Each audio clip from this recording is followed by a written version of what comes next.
Halifax.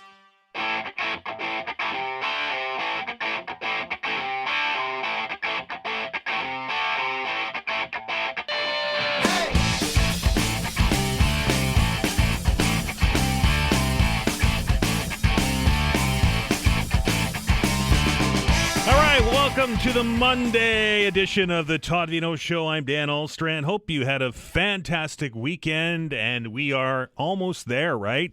It is the last almost full day of summer, and as I understand it, the fall equinox comes in at, 3:15 this afternoon, so Mother Nature gave us a pretty good taste of what fall is to be like, I think, this past weekend when we saw those overnight lows into the single digits. It was chilly this morning getting in the vehicle to come to work, and we're going to see some above normal temperatures, I think, daytime high-wise, but night are going to be a little bit cold, I think, and I think that's what we can come to expect as we start to dig the hoodies and the sweatshirts and the sweatpants out and put maybe the shorts not away yet.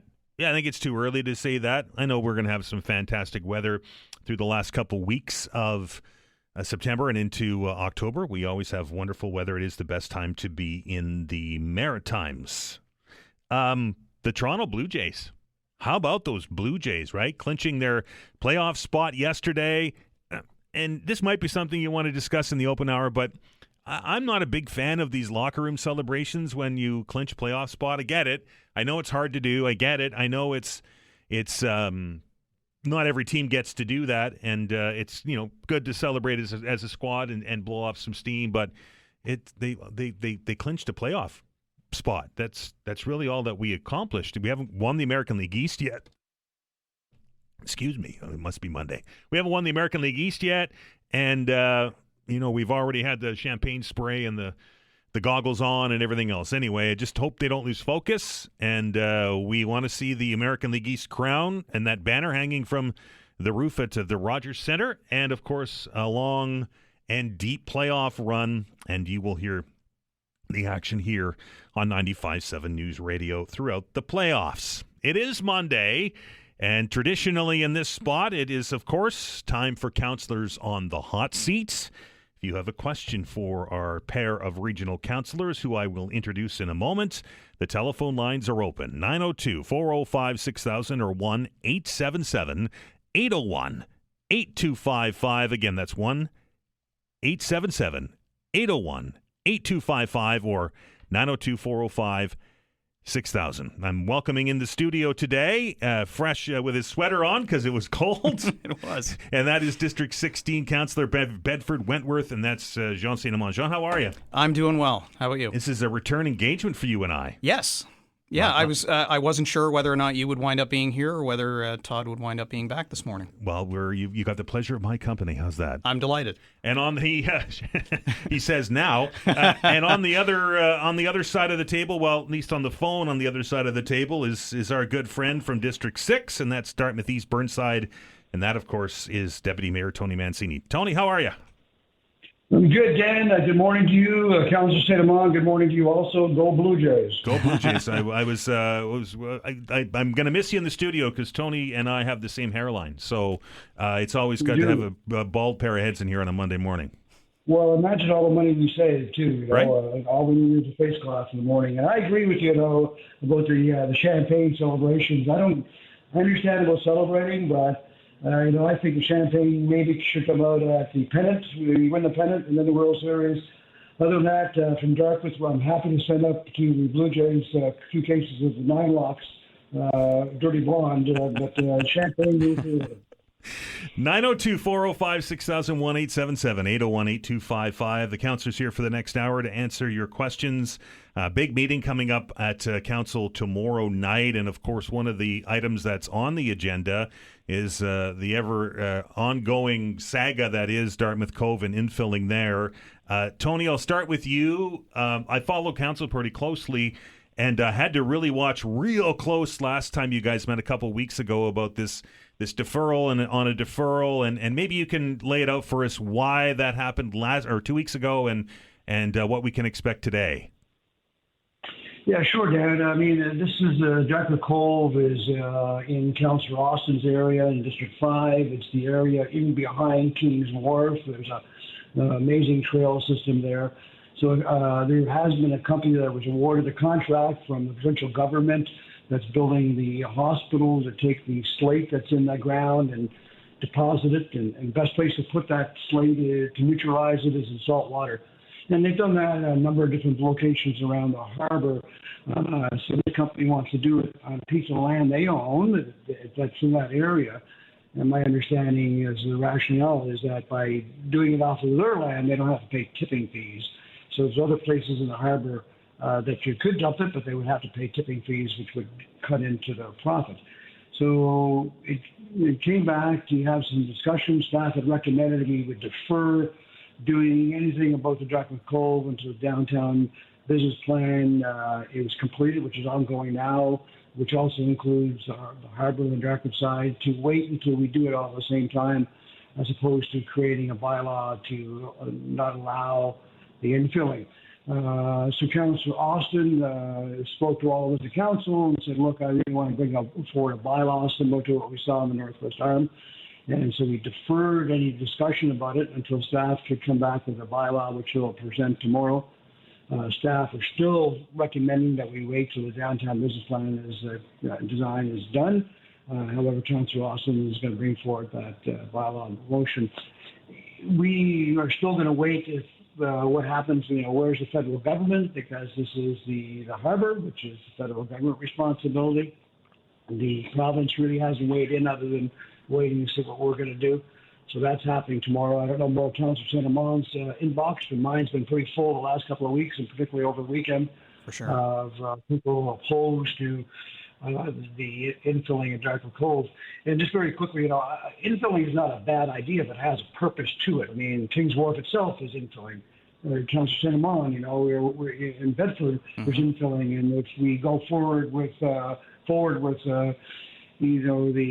ferry, electric ferries, all that, some infilling will have to take place there too. So infilling is not a bad thing in itself, as long as it has a purpose. And so the purpose here is kind of in question. And to be honest, the residents of Dartmouth are a little untrusting of this company that it wants to do the infilling because of some of the behavior. So I don't know if I answered your question, Dan. That's kind of a 30,000 feet looking down at what we're going to be discussing tomorrow. Appreciate that, Tony. Councillor St. Amand, your thoughts on this motion that's coming tomorrow to council? Well, infilling remains a sensitive topic, certainly. Right. It's creating land where previously there was a waterway, and so it's for that reason that it's within the federal government's jurisdiction here because it's in our harbor.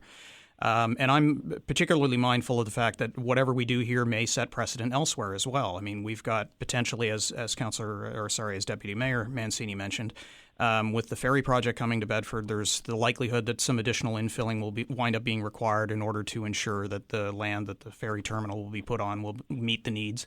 But DeWolf Park, the vast majority of it was built with infilling originally, and so that beautiful public space that we all enjoy had a lot to do with some of the infilling that was done back in that time.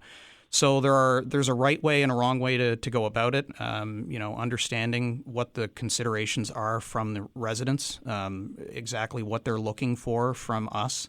And in this particular case where we've had conversations with the provincial and federal governments, and they've said that they're generally supportive of taking some action, but it was never definitive. And so, no matter however we look at it, if we get a little bit more specific ourselves, that may in turn wind up eliciting a more specific response from our counterparts. Councillor Mancini, with your inbox being full on this, I know you're going to wait for all the debate before you make your decision. But which way are you leaning on it? Are you? My second part of my question is are we looking for the same kind of protections that we afforded the Northwest Arm here in the Halifax Harbour? So that's definitely the majority of those emails. That's exactly what they're asking us to do, to take the same approach as we do the Northwest Arm. And at that time of that discussion, I don't believe Councillor St. Amand was on council at that point in time, but we had the local MP of the area who was very strong and moving forward. There was some discussion that we delay the Northwest Arm decision and include Dartmouth Cove at the same time, but there were some concerns that would slow down the process and we missed the opportunity because the federal government does have to weigh in on it. So we proceeded with the Northwest Arm.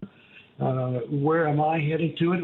My focus, I'm open-minded, absolutely, but definitely, looking at some of the issues that have happened at Dartmouth Cove and some of the behavior that has taken place and the lack of trust that the residents have with the company involved, I have some of those same concerns. So yes, I'm leaning towards supporting the bylaw. However, I'll always stay open-minded and hear about the discussion that will take place tomorrow and hear from my colleagues. Councillor St. you get a full email box on this one too? Yeah, I mean, it's clear that there's a pretty strong concerted effort on the part of the residents to ensure that we hear what they have to say, what their concerns are. A lot of the emails echo very similar concerns around the protection of the space and the trail and a variety of other aspects of ensuring that the Dartmouth waterfront is entirely reflective of what residents really want. And so, as I'm reading through these emails, I really get the impression that they've given a lot of thought to what they feel like they would like to have as part of their community.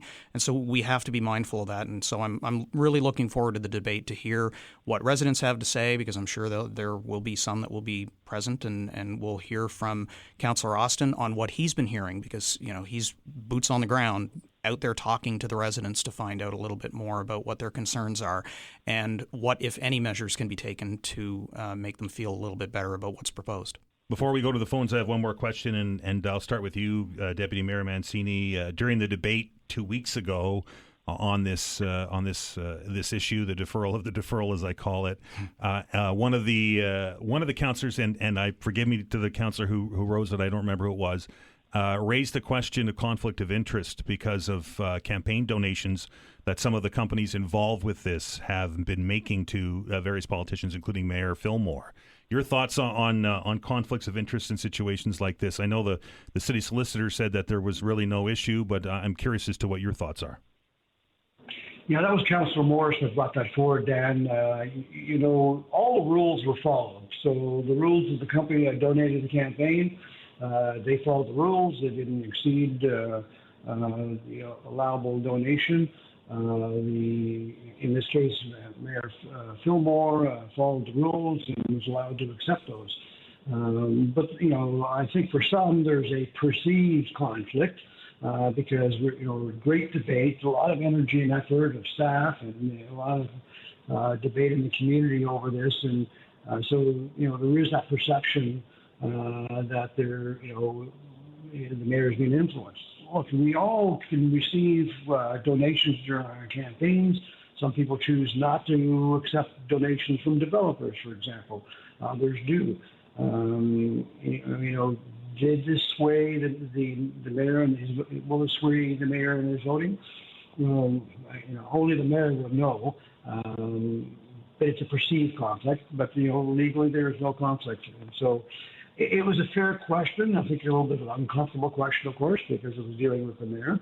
And I'm sure there are many of your listeners that will be on both sides of this. It's no problem receiving the contribution, and others will think, wow, he's accepting money, and now is he supporting to allow the influence? So didn't really answer your question, Dan, is it a conflict or not? I mean, we were always trained and taught the only person that can declare a conflict is the person in question. So if the mayor's not declaring a conflict, then so be it. It's not a conflict, but I think there's a perception of it out there.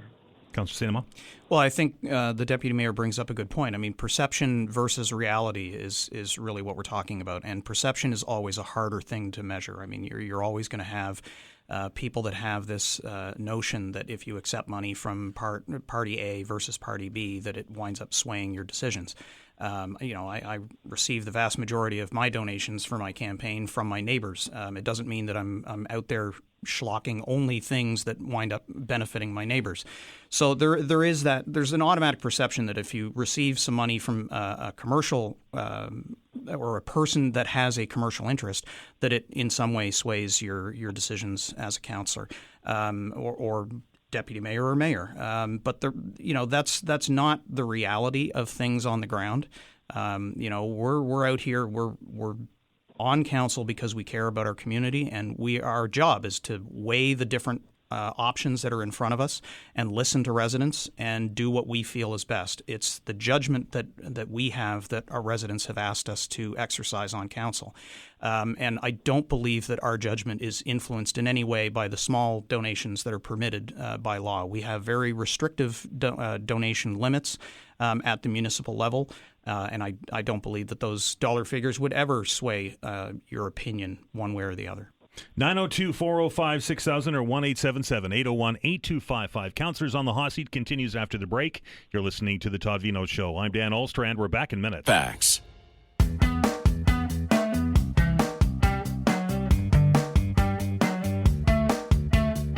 All right, welcome back to the Todd Veinotte Show. The telephone number again, 902-405-6000 or 1-877-801-8255. Councillor, Deputy Mayor Tony Mancini from District 6 and District 16 Councillor Jean St in the studio. Councillor Mancini on the phone here to answer your questions. Again, 902-405-6000 or 1-877-801-8255. Let's head to the phone lines and welcome Amand to the phone. Amand, how are you? Not too bad. How are you doing? Good. Your question for our councillors, please. Yes, I'm especially for Mancini. I'm talking about the taxi businesses. You know, the local company are struggling, and you guys are opening the doors for the new company like U-Ride, just started on August the 15th, and Uber, and they don't go through what we do as a taxi drivers. We go through inspections, we go through licensing, we go through many things, and we pay money for that. And for them, they don't go through it, and they compete with us on the market. But I wonder why they open a new businesses where the business is already struggling with so many taxi companies here, and I'm just wondering what's going on there.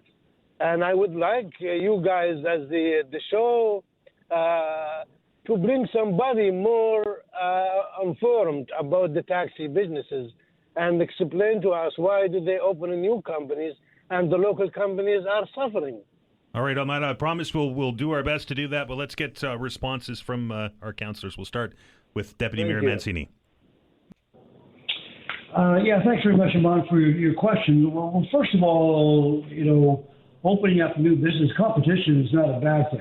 Competition is good. I was quite vocal to bring Uber here in the first place because I really believe our taxi industry wasn't very efficient, and we were part of that problem because we had things like zones, and you would drop somebody off pick up somebody from Halifax, drop them off from Dartmouth, and you couldn't pick up anybody on the way back. So we eliminated all of that. And I believe bringing in companies like Uber actually made the taxi business better, more competitive, and so the competition is not necessarily a bad thing. Now, should we have a more fair playing field? Without question. I think that's being looked at right now. Competition, we're not going to say there's too many bars in town or there's too many restaurants in town. I think competition is a good thing, and Uber did influence better service, whether you agree with that or not, because I didn't think the service was that great before. I know some very good taxi drivers, amazing taxi drivers that we've had that are ambassadors to our municipality. When you get in their cabs are clean, and they're very respectful, and they're happy to show you around and give you suggestions of where to go, especially for tourists. But a more level playing field, absolutely, we should be looking at that. Councillor St. Well, I think, as the Deputy Mayor alluded to, competition really drives businesses to improve their service. And so, the hope is that with the entry of new players in the market, there's a little bit more focus given to quality and safety of the service that they're delivering. And that can't really be a bad thing ultimately. It obviously does create some strain on the players that are in the market already. But the hope is that they'll be able to adjust, and they'll be able to shore up whatever weaknesses there are in their business so that they're able to sustain themselves and come out the other end even stronger. Does it make any sense that, as Amand told us, taxi drivers have this long list of things that they have to do, and I'm taking his word for it because I don't know how it works with the ride shares, but if the ride shares aren't doing that, it does feel a little bit like one sector of that industry is being regulated more than the other. Licensure and regulation being held to account fairly across the different businesses is something that does fall, at least in part, to jurisdiction of the municipality. But so too does the industry association that represents those organizations as well. And so I would expect that the municipality would be in regular contact with those industry associations to better understand what they feel the gaps are in regulation, where things need to be tightened up, and that may mean that there are additional forms of licensing or different training that winds up being required in order to ensure that the industry is treated fairly and everyone feels like they're well represented. Thanks for the call, Med. 902-405-6000, 1-877-801-8255. Let's go to the phones and welcome Nicole to the show. Nicole, how are you? Hi, Dan. How are you? Good. What's on your mind today? Well, I'm glad you teed up the conflict of interest conversation because based on what you said last week, I decided to go watch the council meeting from September 9th, and I pulled up the transcript specifically from where Mr. Travs talks about the conflict of interest, and it appears at 6 hours, 46 minutes, and 17 seconds. And I think it's really important for people to hear what he said specifically about this, and then I'm going to throw my thoughts into it and then throw it over to the councillors. So Mr. Travs said, campaign contributions are not a conflict of interest when it comes to consideration of any of matters that are, raised by an individual donor campaign. If there wasn't any clarity on what I said before, I want to be very clear on the record so that we don't have people running off making code complaints or otherwise under conflict. The courts have considered this as recently as 2021. Is the most recent I'm aware of in British Columbia, and they all come back to the same thing, which is the view that pecuniary interest, if there even is one, which dollar monies that a councillor might achieve or might receive in support.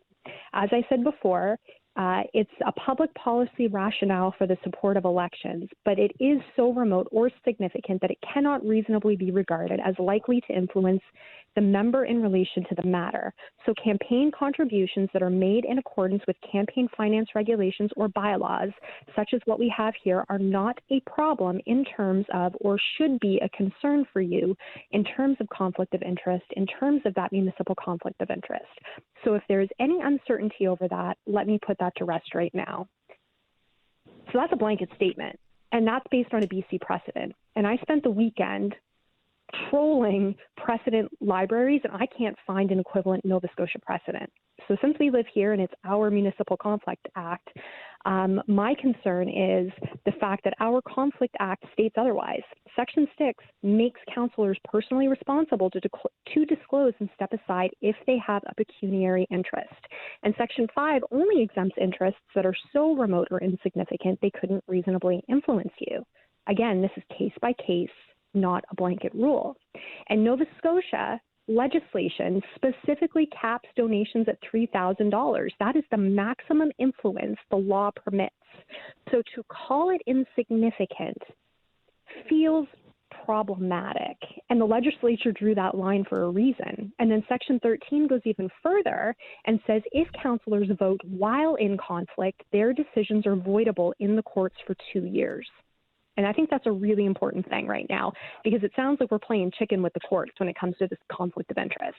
Because when a councillor refuses to recuse and then decide to test the courts on something that's spelled out very clearly in the Act, the optics, the perception you guys were talking about earlier, is troubling because it looks less like a good faith mistake and more like the donations themselves are actually exerting influence, because I don't understand why you wouldn't just step away for that reason. Because again, we're not talking about a $20 donation. We're not talking about a $50 donation. We're talking about a developer on this project doing the maximum allowable donation, times 2, because it's both principles.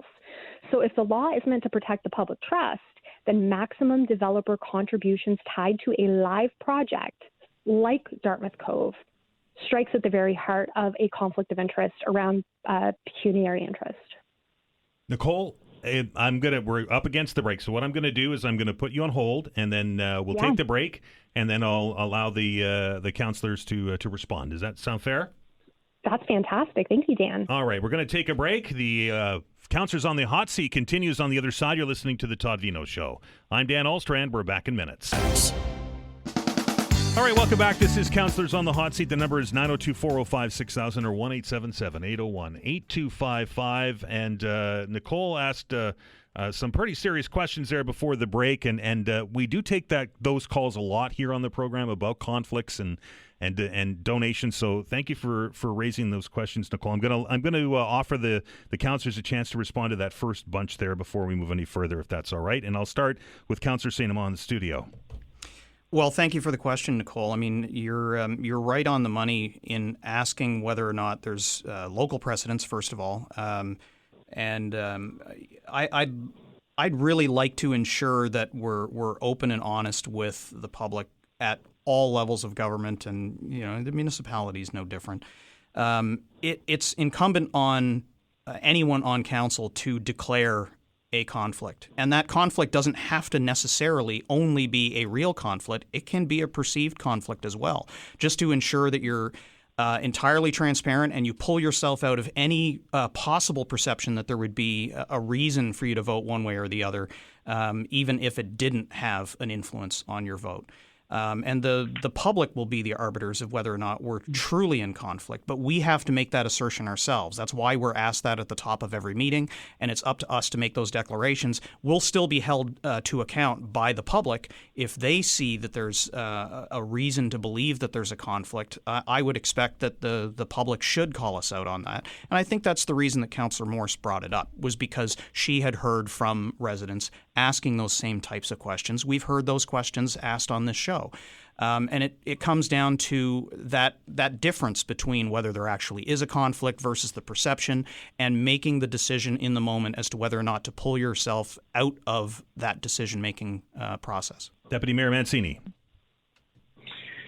I think we've come a long way when it comes to campaign contributions. I mean, when I was first elected in 2016, there were very little, if any, rules at all. I mean, there was no maximum amounts. Companies could contribute. If you had extra money after the election was over, you could go buy a horse with it if you wanted to. So at the time, Mayor Savage really led the charge in making sure we put some rules in place. And he was the one that had, I think, a pot of money in his account after his campaign that said, this isn't right. And right now, if you go to our website, every elected official here in the municipality, you'll see their campaign contributions and who donated. And I believe when you look at all three orders of government, the municipality does it the best when it comes to campaign contributions. With regard to this scenario Nicole was asking about, I mean, I think Councillor St. Amand alluded to it, and I agree, a perceived conflict. If it was me, and I can't speak for the mayor in this situation, if it was me in that similar situation, I would declare simply a conflict because it's perceived. Others would say maybe you shouldn't have received the contributions first time, so be it. That's the decision of each individual. So I think we've done a good job on campaign contributions. This one is a little more complicated because Mayor Fillmore was a very strong vocal on the Northwest Arm and making sure we protect the Northwest Arm. And so here we're now in Dartmouth with the Dartmouth Cold, and we're not seeing the same response for him. And so it causes even more of an issue. Nicole? Well, yeah, there are additional conflicts of interest that surround Mayor Fillmore, and it has to do with his federal ties. So while the federal government is silent on this, and while we do have Mayor Savage sitting in the Executive Council who oversees Minister Lohr, who ultimately has to rubber stamp your bylaw, we have significant conflicts of interest around this. So yeah, I'm watching Mayor Fillmore move a little funny on this matter. And as council as a whole, when you have two councillors that are we already know they're declared. They're on the record. He put it on the record, and so did Councillor Hensby. But the issue still lies in the fact that they haven't taken the next step to recuse themselves. And unfortunately, that taints all sitting councillors. So I guess my biggest question would be, would all councillors still move forward on a vote in the absence of those recusals not happening? Tony, how does that work? Is that a procedural thing? I'm not familiar with how that would work. Yeah, I'm not sure I'm clear, Nicole. You mentioned Hensby. What was the reference to Hensby? He declared it in the last. He said that he received maximum donations from the Hickeys as well. But he said because he's not in the riding that affects Dartmouth Cove, he didn't see it as a perceived conflict.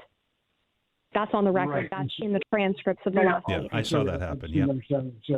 So, I mean, that's still up to each individual councillor to declare or choose to go forward. I don't see us not going forward with a vote on it. I think the debate will bring this out, and then they would have to decide, including Mayor Fillmore. Even knowing that your vote could get overturned for the next 2 years in court? Look, we have a situation, Nicole, in our municipality now with the province's involvement in a lot of stuff. And I've heard councillors say, well, if we don't vote a certain way, the province is going to override us. I think we can't worry about that. We have to do what we think is right.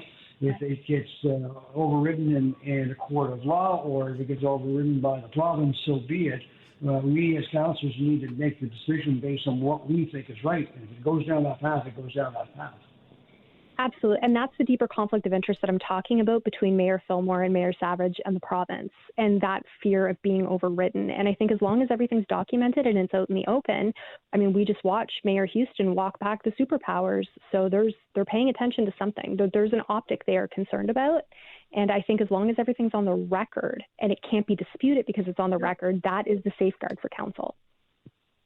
They're definitely paying attention, Nicole. I can guarantee you that. So hopefully they work with us rather than jumping in and overriding our decisions. I do have hope that's how we go forward. Nicole, appreciate it. Great. Thanks, Dan. Appreciate it. Have a great one. 902-405-6000 or 1-877-801-8255. Do you want to add anything to that, Councillor Zainama? I mean, I'm not a legal expert, but I understand, we've got several different mechanisms for decisions of council to be challenged, including challenging ourselves with motions of rescission. We have our codes of conduct. There are opportunities to be challenged by the province with some of its legislation, but there's also legal challenges that would invariably wind up coming from those bodies that are directly affected by a particular decision. So there are multiple checks and balances. To Nicole's point, the more transparent, the more well-documented every decision is, the more it protects us and protects the other parties involved. I think that's probably where most people are at on this, and that's just my opinion is that transparency is paramount, right? And everybody has a perception that everybody's in it for something else. If you're out and on the record with that, then that at least eliminates some of those arguments anyway. True. 902-405-6000, 1-877-801-8255. Let's go to the phones and welcome Gloria to the show. Gloria, how are you? I'm well, Dan. How are you? And thank you for taking my call. I'm not calling about the conflict, but I have a question. Is a councillor who is an avid cyclist in a conflict when it comes to bicycle lanes? And how many private members of the cycling coalition donated to the campaign of the councillors?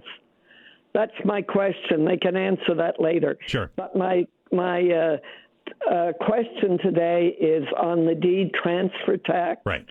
They're looking to to increase the deed transfer tax at a time when residents, particularly young people, are having a very difficult time trying to buy a home. And apartment buildings, if the deed transfer tax is raised, that goes toward an increase in rent, where people are also having a very difficult time.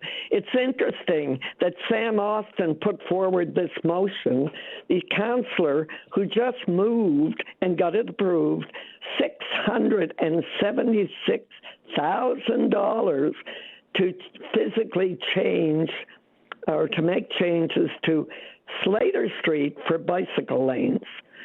So Are either of you councillors in favour of increasing the cash cow, the deed transfer tax? Thanks, Gloria. I'll start with you, Deputy Mayor. So I think there's two questions there. Is a councillor that's an avid bicyclist in conflict? I don't think so. I'm an avid pickleball player. I'm an avid mountain biker. Oh, no, that's different. So is there a conflict? I don't think. Hey, Tony, don't play games with that question. A pickleball player. I'm not playing games, and don't cut me off. Not a cyclist. You ask the question, Gloria. I can keep talking as long as you keep talking. All right, let's all cool our jets and have some decorum here, okay? Deputy Mayor. Thank you. So, Gloria, you asked, is there a conflict? And I don't believe there is a conflict. I'm not trying to play games, Gloria. You asked the question. Because you have a certain interest, does that cause a conflict? No, in my opinion. You asked about the de-transfer tax. Yeah, that's it. My kids are 26 and 30. Buying that first home is really tough, a lot tougher than when I was at their age. I think, the Councillor Rossi brought forward to look at the de-transfer tax. Yeah, I agree to take a look at it, but I have concerns because you're right, Gloria. What will happen is if that increases, well, then those rents will increase. So it's quite concerning about increasing the de-transfer tax at this point in time. On the flip side of it, too, we are increasing our population and we need more facilities. How do we pay for that? So, look, I agree with looking at it, but I have concerns, some of the same concerns you have, Gloria. Councillor St. Amand. Yeah, in my case, I voted for the motion specifically because I was interested in better understanding how our deed transfer tax is structured now versus how staff would perceive any ability to move the needle on that. I don't believe that it was languaged in such a way that it would mean a blanket increase. It could mean that they'll come back with tiered options to look at different price points that are charged differently across the entire system. It's about looking at the sustainability and ensuring that we have the revenue necessary to make some of these capital infrastructure projects happen. And so the whole idea of asking staff to do a deeper dive is they need to come back to us looking at what we do now versus different potential models that might wind up being able to provide money to the municipality in the future that hopefully will wind up resulting in more equity across the system rather than less. Councillor St. Amand, do you think that you should look at priorities? Like, for instance, spending that much money on a street, a lovely quiet street in Dartmouth, to change it for bicycle lanes? Is that one of the priorities? My priority is to work with staff to better understand how we wind up being able to move people around the municipality. And at the moment, that particular project is something that they've been looking at for a very long time, and it's a key part of an entire network of options that they've been exploring for years now, trying to help people get in and around the municipality. And you listen to the residents. Have you listened to the residents on Slater Street who are all against it? I've received emails from people on Slater Street, in addition to people in the surrounding community as well. I'm talking about the people who live on the street, not the surrounding community. I live in the community. And as far as Tony, you saying you play pickleball, yeah. I played golf too, but when it came to selling the course, I went with the residents, not as a member of the golf course. So, and look at the cycling coalition and see how many of them donated money to one of the councillors' causes. We can pick and choose whatever we think is a conflict, but talk to the residents out there and see what they think about it. They are the ones paying the bills. They are the ones who are going to, and you talk about capital projects. Of course we have capital projects. Let's get our priorities right. I'll let it go at that, Dan, and thank you very much. Appreciate it, Gloria. 902-405-6000, 1-877-801-8255. Very quickly, Councillor Mancini, Deputy Mayor Mancini, do you want to respond, or are you okay? Well, I'm good. All right, we'll take the break then. You're listening to Councillors on the Hot Seats. We'll continue after the break. You're listening to the Todd Veinotte Show. I'm Dan Ahlstrand. We're back in minutes.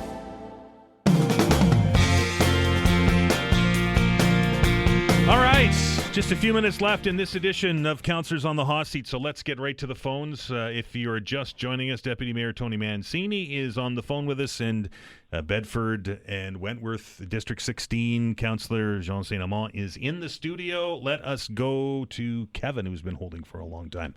Kevin, how are you? Good. How you doing, Dan? Good. Your question for our councillors, please. The Hammonds Plains Road, everybody knows what that's like. We don't need to go down the rabbit hole to quote a modern statement that everyone uses. But I was driving down Lucasville Road the other day in my old truck, and, you know, like, why do these guys spend money on all this unnecessary stuff? The Hammonds Plains Road, I'm sure you could spend, you know,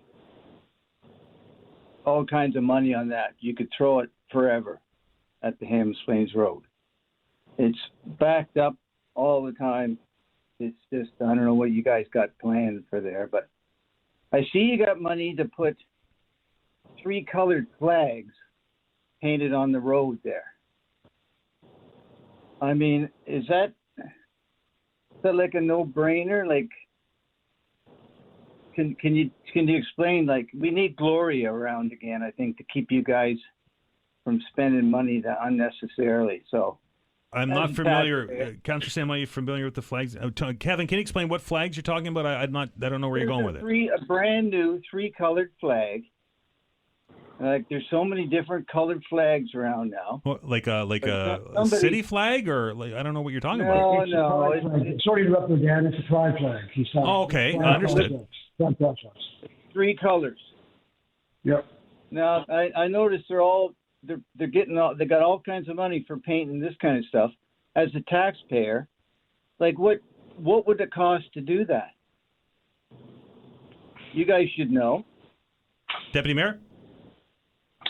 Yeah, I believe Kevin's talking about the Pride crosswalk, and there are Pride crosswalks that are put in by our traffic folks in certain intersections, and then individual councillors, if they want a particular Pride crosswalk in at a certain crosswalk, they can pay for it out of their capital funds. And I think it's $1,200 or something like that. I know John Veinotte. $1,200.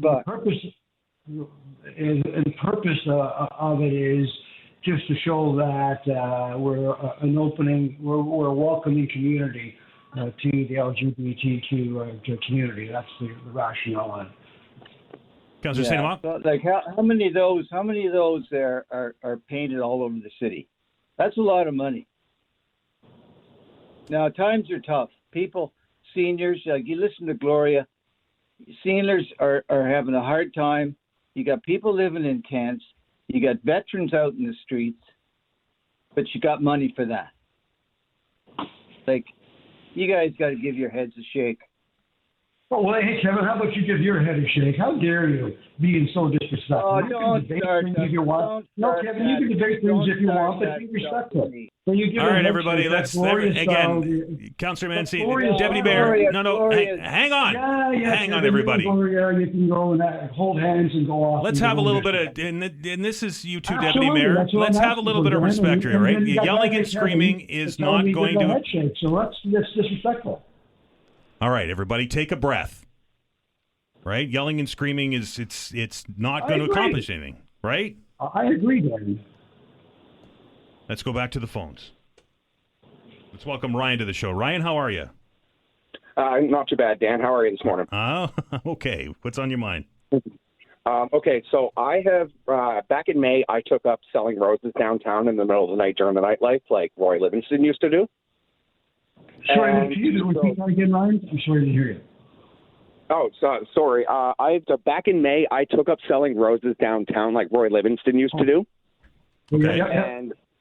And in the months during that time, I've had to break up several fights, also being helped by the head doormans at the Toothy Moose, because typically the HRP are sitting at the corner of Sackville and Argyle throughout the night unless they are called to something going on.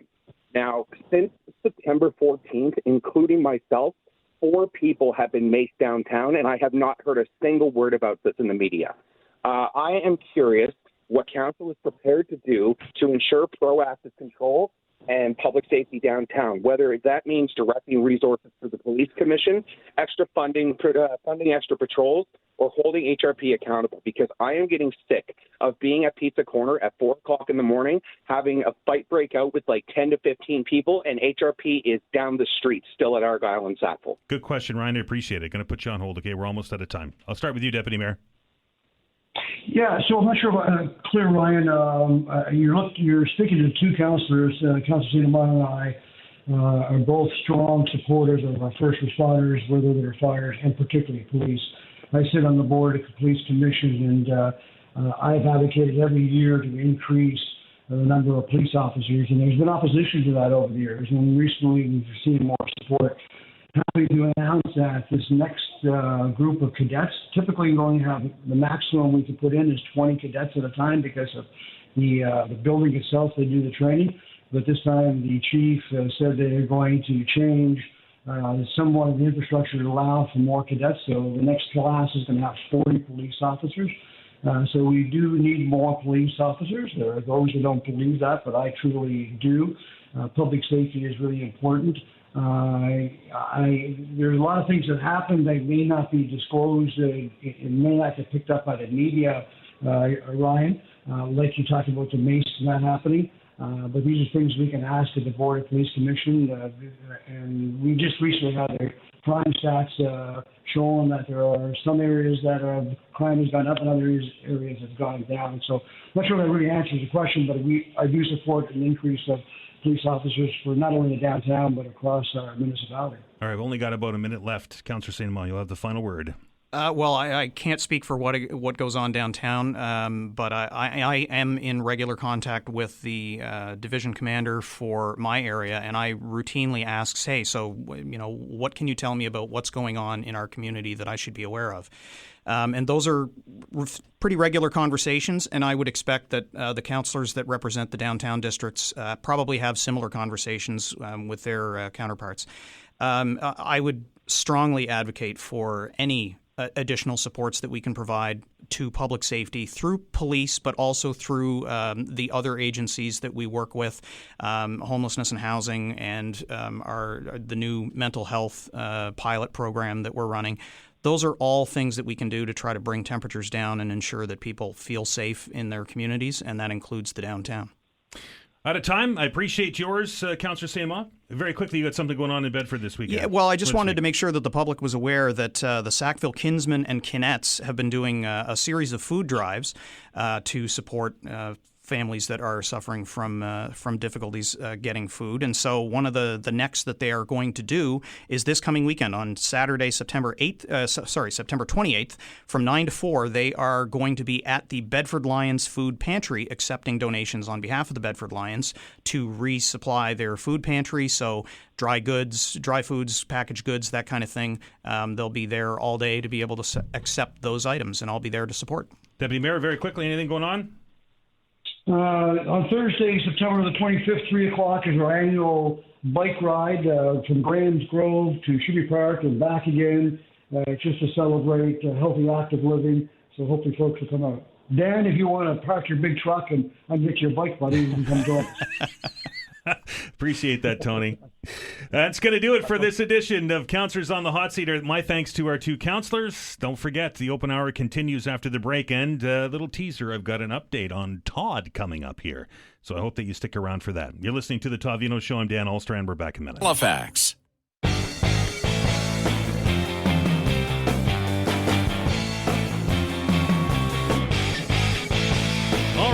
Back to the Monday edition. Boy, we get Mondays off on the right foot, don't we, here on the Todd Veinotte Show? Hope you're having a fantastic day. Did you just hear that in the news? What Blake was talking about?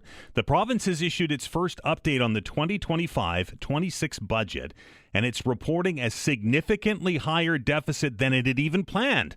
The Finance Minister, John Lohr, says the projected deficit is up to, get this, $1.2 billion, with a B, billion dollars from an original estimate of just shy of $700 million. Laura said the increase is due to spending on health care and affordability measures, as well as investments in hospitals, schools, and public housing. The government also released public accounts for the previous fiscal year, reporting a surplus of $260 million from a budgeted deficit of $467 million. But the real big nugget out of this one is the finance minister says the budget, we're going to miss that target. We're going to be in deficit of $1.2 billion for this year, 25 and 26. That up from the original prediction, which was already terrible at $700 million. I'm very curious as to what your thoughts are on that, or anything that's on your mind. It's the Monday meltdown, the Manic Monday meltdown we've been calling it. The lines are open, 902-405-6000 or 1-877-801-8255. Now, I promised you an update, and I am going to provide you one on Todd. As you all know, Todd's been dealing with some health concerns as of late. He's been out of the chair now for several weeks. Todd's okay. I just want everybody to know that. But he's taking some time off to focus on his health. I had a conversation and called him on the phone on Friday. We had a good chat. And he's up in good spirits, and he's telling me that he has some fantastic doctors that are working with him. He's hoping to return to the show by the end of the year. And I've told him that you'll all be pulling for him, and with the support of his doctors and, of course, his wife, Kelly. He said he can feel all the support coming from y'all, and I will bring you updates when I can. So that's the update on Todd. Hoping to be back here by the end of the year. I know many of you have reached out to me and to Vanessa asking about Todd, and he let us know on when I talked to him on Friday that he's going to be out probably closer to the end of the year, but is hoping to make a triumphant return to the seat and carry on from where he left off. So that's the update that I have, and any and all good wishes for Todd we will certainly pass along to him when we talk to him next. 902-405-6000 or 1-877-801-8255. Let us begin with Joe. Joe, how are you? Good morning, Mr. Allstrand. Oh, that's my dad's name, by the way. I'm Dan. Okay. Just call me Dan. Okay, Dan. I want to congratulate you on I've been listening to this show since its inception, and that's probably one of the best shows today. The Councillors section, probably one of the best shows I've ever heard.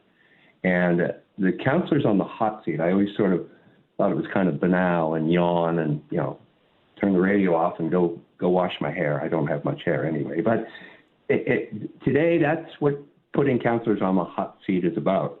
I don't particularly like everyone hollering at each other, and you did the right thing. And thanks. I'm not done. No. I was just going to say thanks, Joe. I'm not going to cut you off. I promise. And you did it. I think you. I'm not trying to stroke you. You did a really good job of handling it. But that I would tell Mr. Mancini, buddy, if you can't stand the heat, stay the hell out of the kitchen. And that's the kind of a show. And I'd also like to know. I mean, I'm always impressed with Gloria. She's a standby, a benchmark of morality, I figure, for the HRM. But Nicole, I'd like to know a little more about this young lady, Nicole. She really knows her stuff. And it's been, to this point, it's been a really great show. So thank you very much. I really, I'll be listening more often. I'll tell you that. I appreciate the compliments, Joe. I really do. Thank you. Have a good one. I appreciate what you did. Thank you. All right. Cheers. 902-405-6000, 1-877-801-8255. I know that many of you, I've got a couple of emails during the break, and I know some of you were concerned that I was kind of stifling debate there. But the way that I look at it is that we can put councillors on the hot seat, right? We certainly did today. And we can have them respond, and they get angry, and callers can get angry. But when it turns into just a yelling match, nobody can hear what's going on, and this is still a radio program, right? It makes for tough listening for the audience to hear just nothing but noise coming out of their speakers. So that's why I kind of try to steer things into a little bit more of a calmer situation. But I do appreciate the comments, Joe, and I appreciate all the emails I got, and I know that you're all engaged and you're listening. 902-405-6000 or 1-877-801-8255. Let's welcome the other Joe to the program. Joe, how are you? Good. I'm old and retired, and I get up a little late, so it was late in your queue to get a question into the councillors. See, now people that are retired tell me that they get up earlier than they did when they worked. You're the opposite. I heard this. It's a water commission. Yeah. Now, I remember years ago, the idea was floated about making the Water Commission a department of its own under HRM or even under the Works. There's a lot of similarities in between the departments. I mean, they have their accounting, they have HR, they have communications. A lot of the work skills are similar to some of the Works Department and the Water Commission. Now, as I recall, why they didn't do it was they wanted they said, okay, we have control because we have some councillors on the commission. And but basically, they wanted to keep it at arm's length. So when the Water Commission raises the rates, like they're trying to do now, they can go, gee, it's not a tax. It wasn't us awful councillors, it's that awful Water Commission. I just wanted to hear why they've not. Are we not talking again about making it a department and bringing it to heel and reducing some of their costs? Well, their overhead for sure, right? Yes, it just makes sense, and it did then, and it does now. Yeah, right. There are 4 councillors that sit on the commission, and it's very, very curious that we're not hearing an awful lot from other elected officials, other than the Premier's been pretty open about it, and the provincial politicians are. But to this point, I haven't heard an awful lot from municipal politicians about that increase of 36% over 2 years that we're facing here from the Water Commission. I just would have been interested to hear what the councillors would have said about that. Yeah. Thank you. Appreciate it. Have a good one. 902-405-6000 or 1-877-801-8255. The Manic Monday Meltdown continues after the break. Facts.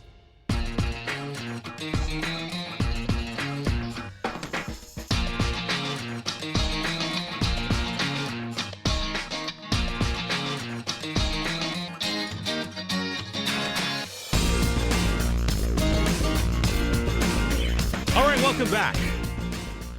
This is the Todd Veinotte Show. This is the Monday open hour. There's a number of lines open if you want to get on and have a conversation with us. The number is to dial are 902-405-6000 or 1-877-801-8255. And let's go to the phones and let's welcome Steve to the show. Steve, how are you? Hey, I'm good. Thanks for taking my call. Sure, it's on your mind. I got a comment on your last segment there. I was a little taken back by Tony's reaction. We got a customer, and I don't think he was trying to make any reference to whose flag it was or whatever.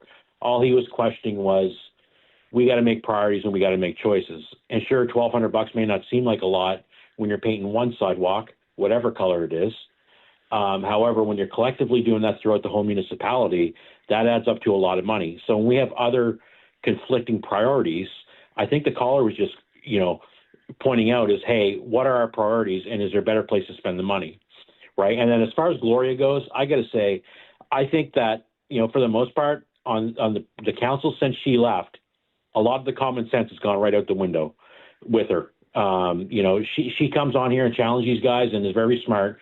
And if Mancini thinks, Tony does a lot of good things in his constituency, but if he thinks for a second that, you're not influenced or it's not a conflict of interest, if you're an avid cycler and, you're either, Sam Austin or Clary, that, those people aren't. Yeah, but Steve, and I don't mean to cut you off, and I'm going to push back a little bit. And the reason why I'm going to push back a little bit is that when Councillor Austin was on the hot seat, maybe 2 weeks ago, I don't even remember what it was now, but when he was on, he said, and I believe he said it on the air, that, it was his number one plank in his campaign platform that he wanted to finish the bike lane network. And people had a chance to see that and still voted him in, right? Yeah, but, I think that people didn't have the full picture. Did the people realize that we're $80 million over budget? And I get when that. he was voted in. Yeah, I understand that. Let's call a spade a spade. But I can you tell you that he knew it and Clary knew it as well. when the election was on, but they didn't dare tell anybody that it was significantly over budget or anything else. I do understand, right? Is it fair to say that he's in conflict because he's an avid cyclist when it was the number one plank in his platform? That's where I'm going with on this. Hang on a sec, though. But yep. Whether it's a true conflict or a perceived conflict, right. It's still a conflict. Right.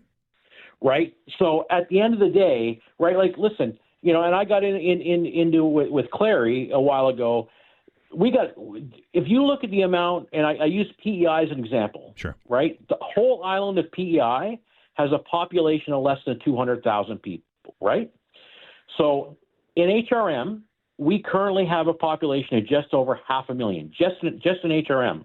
And if you look at the hockey rinks or the arenas around the city and compare them to the amount of arenas that are in phenomenal shape in PEI compared to what we have here. Right. No, I get it. Yeah. We've got rinks that are falling down. Yep. Right. The arena in Sackville, they had to put a committee together and beg Kraft to try to win $200,000 or $250,000 to try to get renovations to the place.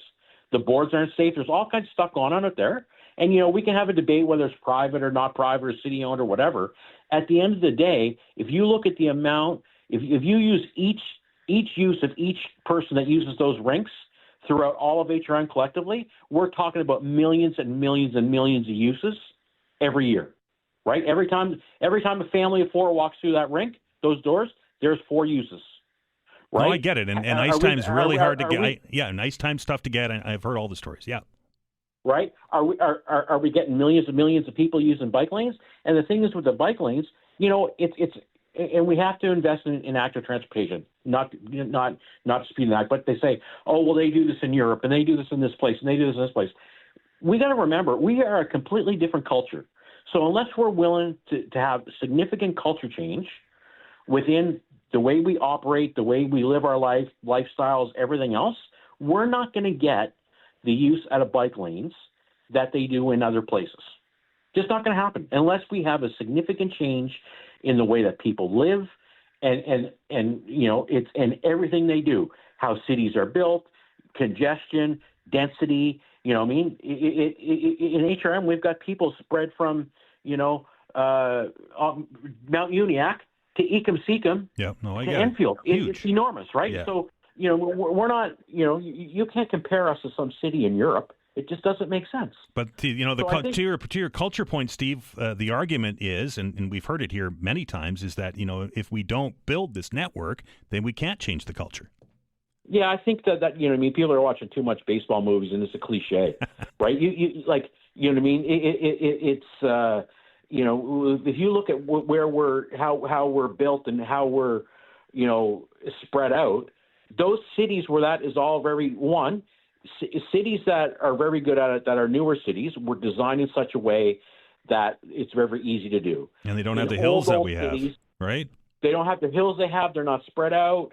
There's all kinds of things happening, right? It's density. It's but when you're putting bike lanes in downtown and only a handful of people are using them, or even the one in Slater Street. Gloria's 100% right. Slater Street is a very quiet street, right? And we're gonna spend money making Slater Street. Anyone can drive up and down either direction of Slater Street any time of the day and not have to worry about all kinds of safety or whatever else. It's not like running a bike on Victoria Road. It's completely different. So why are they altering Slater Street, in favor of a bike lane? It doesn't need it. Just drive down the street, the same as you're doing today. Steve, appreciate the call, sir. It doesn't. Have a good day. Have a good one. 902-405-6000, 1-877-801-8255. Let's welcome David to the program. David, how are you? Hey, good morning, Dan. It's good to hear that Todd's doing all right. Yeah, he's doing okay. Word up for Mrs. Veinotte. Stay strong. Okay. Stay with him. Because I helped my mom when she was sick.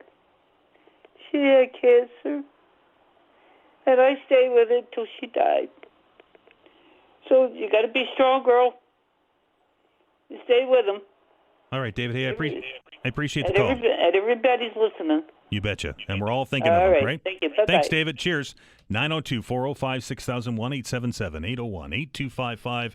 Let's welcome Jeff to the show. Jeff, how are you? Oh, good, Dan. How are you? Good. What's on your mind today?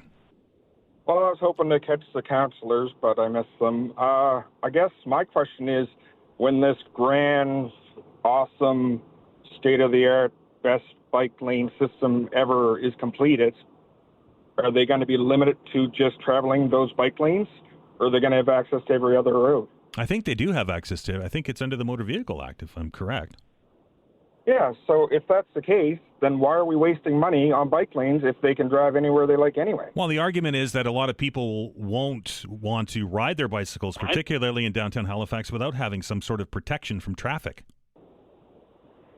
Okay, well then you can get on the Metro Transit, put your bike on the front of the Metro Transit, and go to a trail where bikes are safe and there's no automobiles. If you're that dedicated to riding your bike, perhaps that's an option. Why take away parking spaces? Why take away other traffic lanes? Why congest the city when it's already congested to the point it is? To me, it's just a big waste of money, and it doesn't make sense in my opinion. But I'll leave it at that. I was just curious whether or not they're going to be restricted to stay to those bike lanes or not. As I understand it, Jeff, and it's been a while since I read the code, but a bicycle is a motor vehicle, so it would be permitted on any street. There you go. All right, man. All right. Have a good one. You, sir. 902-405-6000, 1-877-801-8255 is the number. We're going to continue the open hour on the other side of the newscast here. Blake's going to update us. And just in case you're just joining us now, the province has released its update on the 2025-26 budget, and it's reporting a significantly higher deficit than they had originally forecast. Finance Minister John Lohr, about 20 minutes ago, said the projected deficit of the province is up to $1.2 billion, with a B, billion dollars for 25-26. That's up from the original estimate of just shy of over $700 million. That's a lot of money, and it's a big miss. I understand it. I understand that the thing, we're building hospitals and schools and so on and so forth. But at the end of the day, you and I are going to be paying down that interest on that deficit. And that just gets loaded onto the debt, right? Wouldn't it be nice just once that we get an estimate on the budget that actually was accurate? And if you've been following provincial politics for any length of time, when we get these forecasted deficits mid-year, or throughout the year, magically end up being in the black at the end. Interesting. We're going to stop. Blake's going to update us on the news. You're listening to The Todd Veinotte Show. I'm Dan Olstrand. We're back in minutes.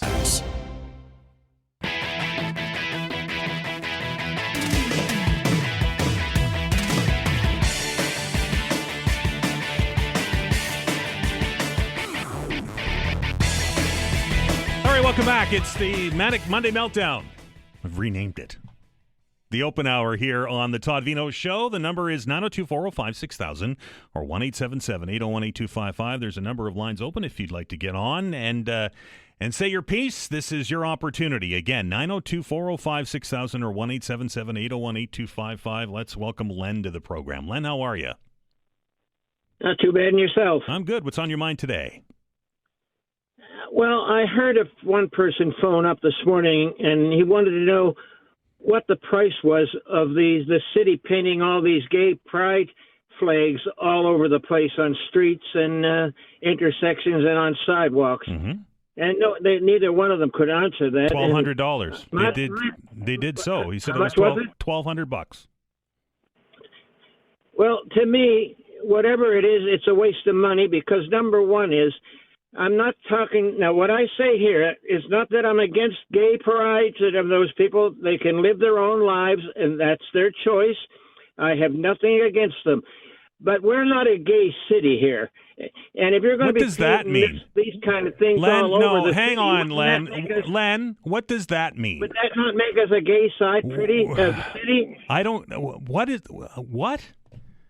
Wouldn't we become? No, we wouldn't. Len, you know what? I don't do this a lot, but that's out of the bounds, my friend. I don't understand what you were trying to get there. I really don't. deputy mayor said that they paint the crosswalks to promote the city as open and inclusive, not to make us a gay city. Sorry, I don't like to hang up on people, but that one was over the line. 902-405-6000 or 1-877-801-8255. Let's welcome TJ to the program. TJ, how are you? Good morning. How you doing, Dan? Oh, I'm okay. What's on your mind? Yeah, great call, last one. Couple things. There's been a couple people, again, bringing up the whole cyclist, sidewalks, cars, blah, blah, blah. And I just, I wish these people would ride a bike for a day. I'm a cyclist. I don't go into the city. It's just not what I do. I cycle for health. However, my daughter lives in town. Okay. She's 20-some years old. She can't afford a car. She can barely afford an apartment. One of her main modes of transportation is a bicycle. I mean, it's plain and simple. If everybody has a car and not everybody has a bicycle, it's going to just create more problems than not.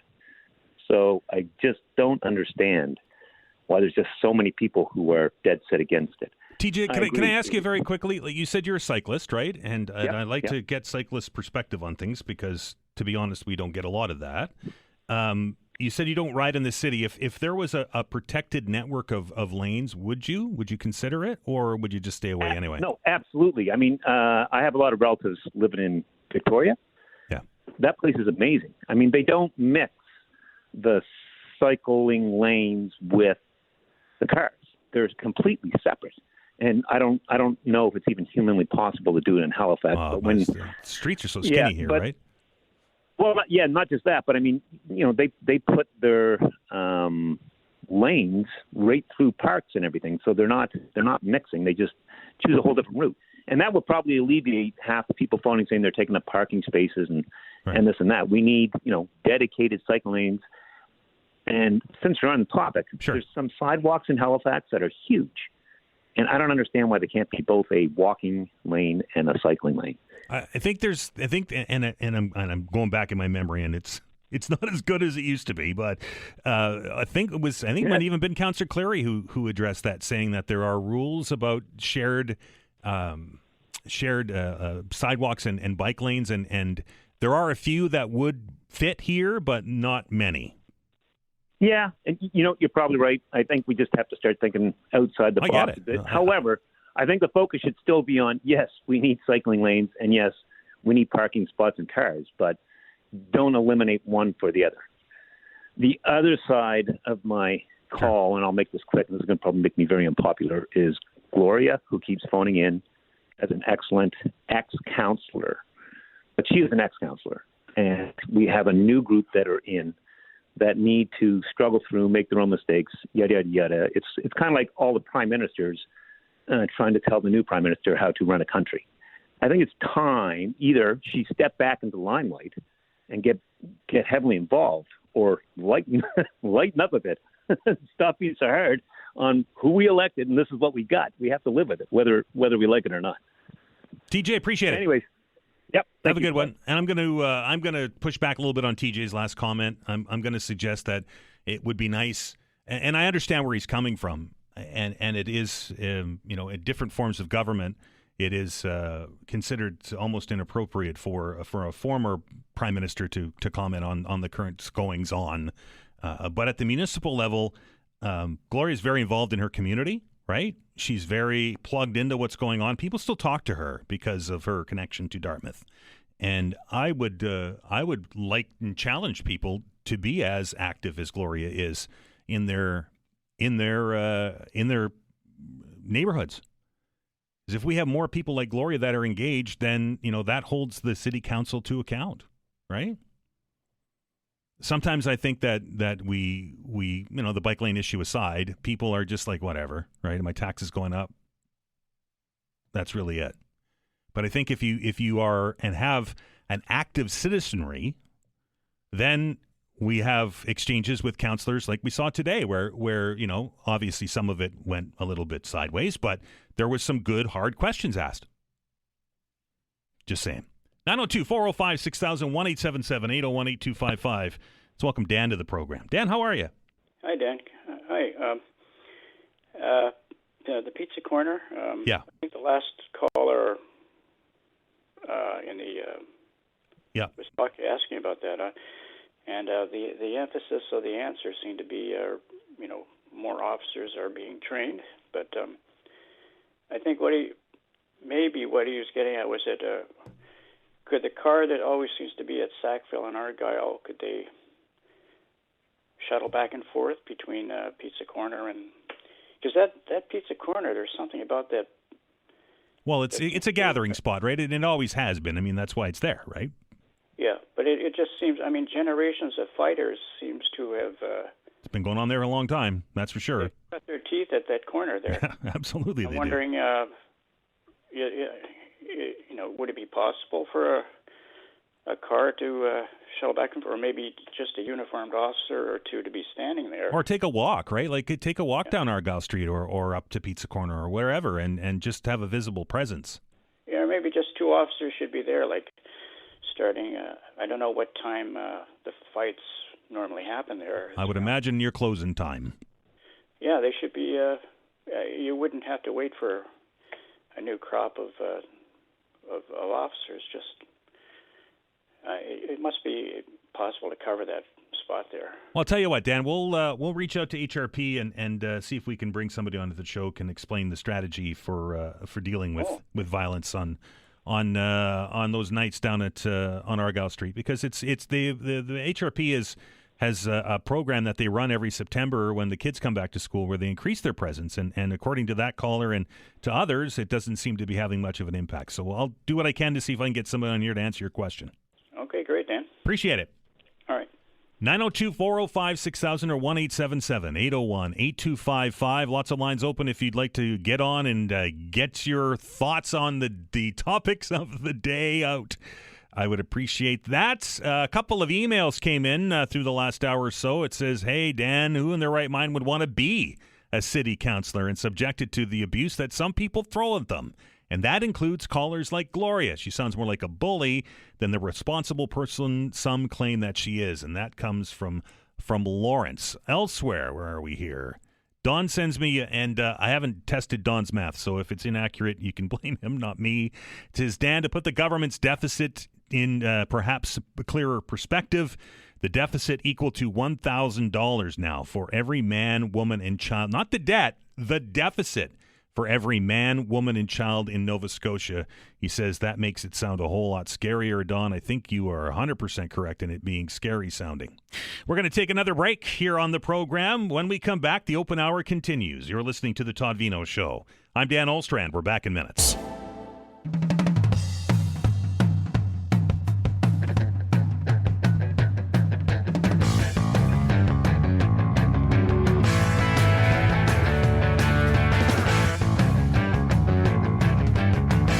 Welcome back. The Monday Open Hour continues right to the top of the clock. The number is 902-405-6000 or 1-877-801-8255. Again, 902-405-6000 or 1-877-801-8255. Let's welcome Gordon to the show. Gordon, how are you? Not bad, Dan. How are you? Good. What's on your mind today? Well, I want to make a comment first about the guy that was talking about the crosswalks being colored like a rainbow. Mm-hmm. I'm glad you hung up on him. But I don't like to do that. I really don't like to do that, but I thought he was out of bounds. No, but I can make one comment about them. My God, when it's raining out there, those things are slippery. Right? I walk across the street, man. I went down twice. I've done the same on some of the zebra striping too. So I wonder if it's the same kind of paint that they're using or whatever. But you're right, it does get slippery. And as a former motorcyclist, I can tell you that that paint is like ice. Absolutely. Okay, what I wanted to talk about is like the biggest mistake that I think our province has ever made. One of them is selling Nova Scotia Power to a private company. Totally agree. Right? And I was here through all that. But now that we're having all these problems with homeless people and people not having places to live, and we're letting all these developers develop big apartment buildings like Killam Properties, REIT, Capra REIT, that are investment companies. Why can't the province build these buildings themselves, rent them out, and bring the profits back to Nova Scotia instead of billions of dollars going to large developers who are probably taking the money out of Nova Scotia?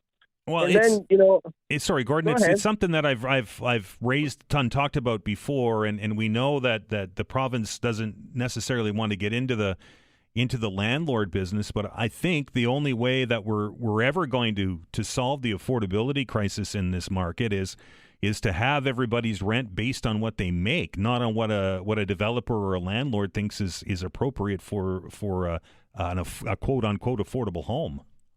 Absolutely, and I believe that 100%. But still, why they just spend our money? They don't make us money. I mean, don't you think that building things and making businesses and bringing the profits back to Nova Scotians is a smart thing to do? Well, one would think. Other than than letting other people take our money and just go away with it. So you got these huge developers developing huge buildings, taking all the profits when that money could be coming back to us. Fair point, Gordon. Right. So anyway, maybe that's something you could address the councillors with on next Monday when they come in. And thank you for your time, Dan. I appreciate it. Have a good one. 902-405-6000 or 1-877-801-8255.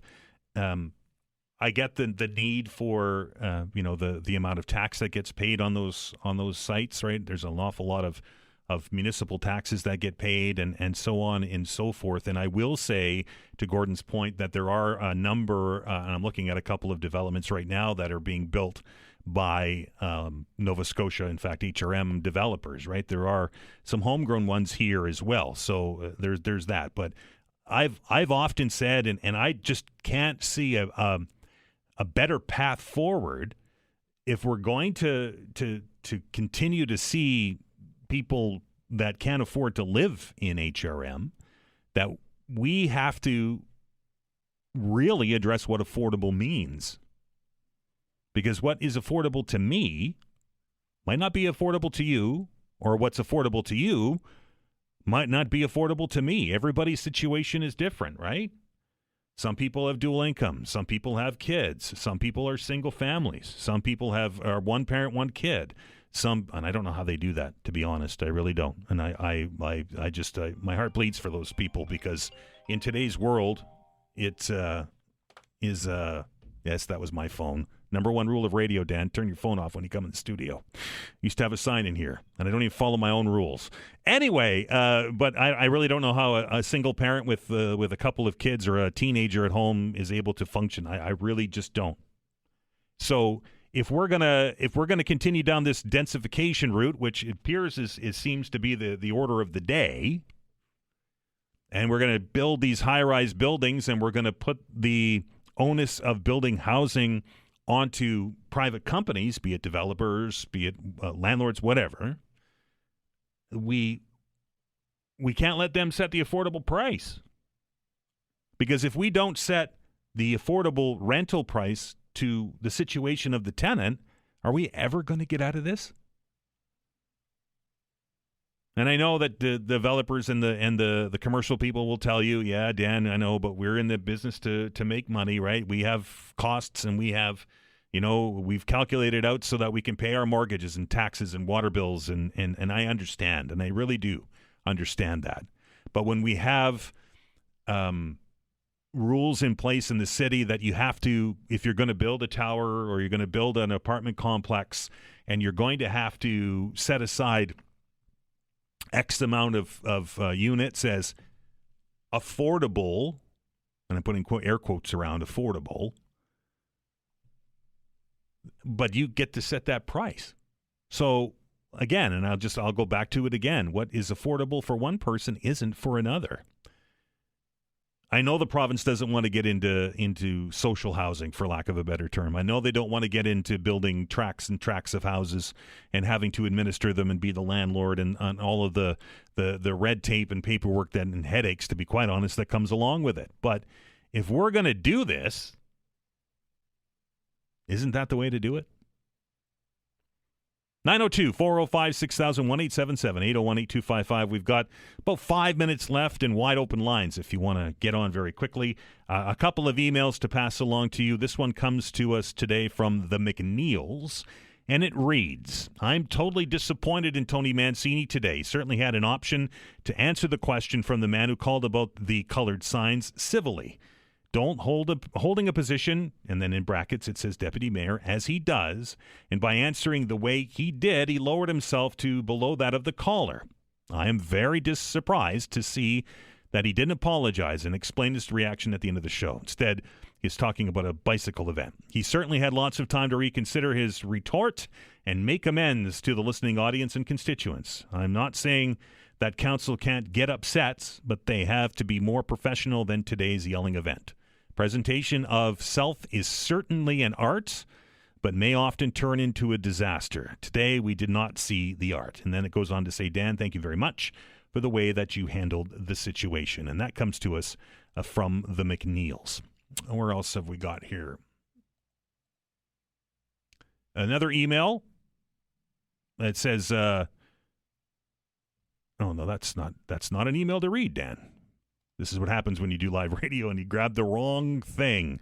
Lee writes a story. This is completely off of the topic that we've been talking today and reads, it says, counter tariffs came off quite a while ago, yet prices on things like coffee are still very high. Have you been to the grocery store lately? This is my adding to Lee's statement. Have you been to the grocery store? Have you seen the lack of choice in the coffee aisle now? Right? There used to be 5 or 6 different, maybe it might be just my store, but there used to be 5 or 6 different kinds, right? You had the red can stuff, and you had the blue can stuff, and then you had the green can stuff, and then you had the Starbucks stuff and everything else. But there was always a couple, and then there was some no-name stuff in there. It's long gone now, right? And when I was there last week, a can of coffee, right? What is it, 900 and change? I know they lowered it from a kilo as part of the shrinkflation. 900 and whatever. It was over $20 for coffee.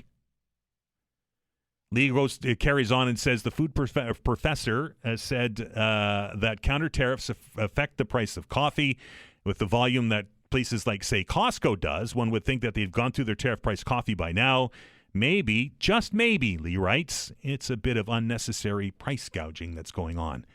Coffee is not cheap anymore. It was $20 a can. Outrageous. Let's give Topher the last word. Topher, how are you? I'm well, Dan. Yeah, I know you're good. Listen, Dan, after that peeing match with the councillors and the callers this morning, I had to give my head a shake, too. Both of them. Have a good one, Dan. Have a good one. Oh, and Topher, you had to do that, right? Rick Howe used to warn me. He'll always say, you have to be careful with the quick hitter at the end of the show because they'll try and do something silly. Anyway, thank you to all of you who picked up the phone and dialed the numbers and joined the show. I truly appreciate it. It's always fascinating to me to hear the comments that come from the callers and, of course, from our guests. We're going to stop. Show's not over. My goodness, we still got another hour to go. Hey, did you catch any of the action this past weekend down at Scotiabank? Saturday night, they took the wraps off the 2025-26 home season for the Halifax Mooseheads. They kicked off their season on Friday night in Charlottetown and came home and won in thrilling fashion in a shootout on Saturday night. We're going to connect up with our play-by-play announcer, Garreth MacDonald, for a look back and a look ahead at what we can expect from the Mooseheads this year after we come back from the break.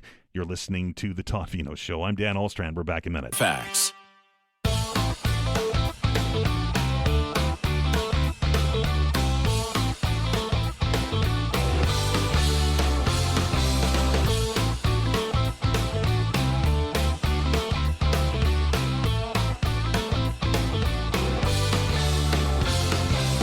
Welcome back to Hour 3 of the Todd Veinotte Show. Dan Olstrand along with you here on a Monday afternoon as we roll you into your work week. I hope that you were either down at the Scotiabank Centre on Saturday night or were listening to the game live right here on the radio station 95.7 News Radio as the Herd opened up their home campaign at home.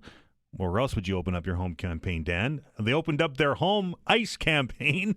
See, I'm not as smooth on the mic as that Garreth MacDonald fella is because he just never makes any mistakes. Do you, Garreth? Dan. What's that? I said, I don't know about that, but I appreciate that. That seems like a compliment, I think, so I'll take it. It was backhanded, but it was. Anyway, that voice you hear, of course, our play-by-play announcer for Mooseheads hockey this year, and it's Garreth MacDonald, who's back and got things kicked off on the road on Friday night in Charlottetown. During the broadcast on Saturday, you said that maybe there was a little bit of nerves, maybe there was a little bit of that nervous energy on Friday night, and maybe forgot some of the structure and some of the fundamentals, and that resulted in a 4-1 loss. Yeah, I think that might have been the case. I think if you look at the lineup that started Friday night, there were 7 guys playing their first games as Mooseheads. So, yeah, a long ceremony to kick things off for all of the home openers. We saw that at the Scotiabank Center on Saturday night, and it was, I think, a longer ceremony over in Charlottetown on Friday. So lots of time on the bench for some of those jitters to kick in, a few butterflies. But yeah, I mean, it was a tough Friday night. I think the Moose did a pretty good job at times of keeping it tight, keeping it close. But I would say, just in terms of scoring chances, there wasn't much of anything generated on Friday, and I think a lot of inconsistency at other stretches of the game for the Mooseheads. Again, some young guys making their debuts. I think we saw the Moose, Brad McKenzie described it as just shooting themselves in the foot on Friday, getting caught on the wrong side of the puck, a few unforced errors, some turnovers, some bad pinches, coughed up pucks, and unfortunately a few of those ended up in the back of their net. So they fell 4-1 in that one, but it was, definitely a much more improved Mooseheads effort on Saturday night. A lot more juice in the building, again, with that long ceremony off the top. And again, some youth in the lineup, some young guys skating at a Scotiabank Center that had, I think, 8,200 in the building on Saturday. You're not sure how they're going to respond to that, but no butterflies at all, it seemed. They got off to a real good start, got a couple of goals real early on against the Isles. We're up 2-0. And, a real solid effort, a lot more structure in their game. They played a lot more connected. That's a word that Brad uses a lot. New head coach here for the Moose. Nice to see him pick up his first win. Nice to see the Mooseheads earn the victory in that one. But, a little physicality. I think they got the fans involved. There was a couple of big hits from Carlos Handel. We didn't see a whole lot of that last year, but he was real physical. Danny Walters, their first round pick from the 2024 draft, Halifax boy. He was physical on Saturday, and the crowd fed off of that. I don't know. They got pretty loud after a few of those hits, and that seemed to spark the Mooseheads as well. So they seemed to feed off of that also. So lots of reasons to cheer. Exciting finish. Game went to overtime. Ultimately a shootout, and in the shootout, Quinn Kennedy sent the Mooseheads faithful home happy. So all in all, a pretty solid start here. They begin the new season 1-1, and Brad McKenzie picks up his first win as a head coach. You mentioned the opening ceremony. It was a moment for many Moose fans to hear Peter Bayless sing the anthem on Saturday night. Yeah, that was a pretty special moment for sure. Peter Bayless is a fan favorite in Moose Country. I think anyone who's gone to a game would remember the spirited national anthems that he sings, and some pretty tough news during the off season that he was diagnosed with an aggressive form of brain cancer, and to have him back out there on Saturday singing the national anthem, definitely a pretty inspiring start there to a new season. And I think for everyone that was there, that was definitely a real special moment on Saturday. And of course, we were of course thinking of Peter as he goes through that journey. Garreth, I know it's only 2 games in, so it's tough to say, but anything kind of standing out thus far for you from this new Mooseheads roster? Yeah, it's a good question. Tough to. I mean, early on, just in general, it's so tough to get a read on the league right now because there's been a lot of changes here over the past year, really. I mean, if you go back to last fall and that NCAA rule change that essentially allows guys that are thinking of going that NCAA route to come to the queue a little early. I mean, that's one aspect of it. We saw a few of those guys join the Mooseheads last year. They got some American content when Will Bent joined them back in January. Real talented 17-year-old, kind of a power forward type. Saw him score a real nice goal on Saturday night. Justin Shearis as well.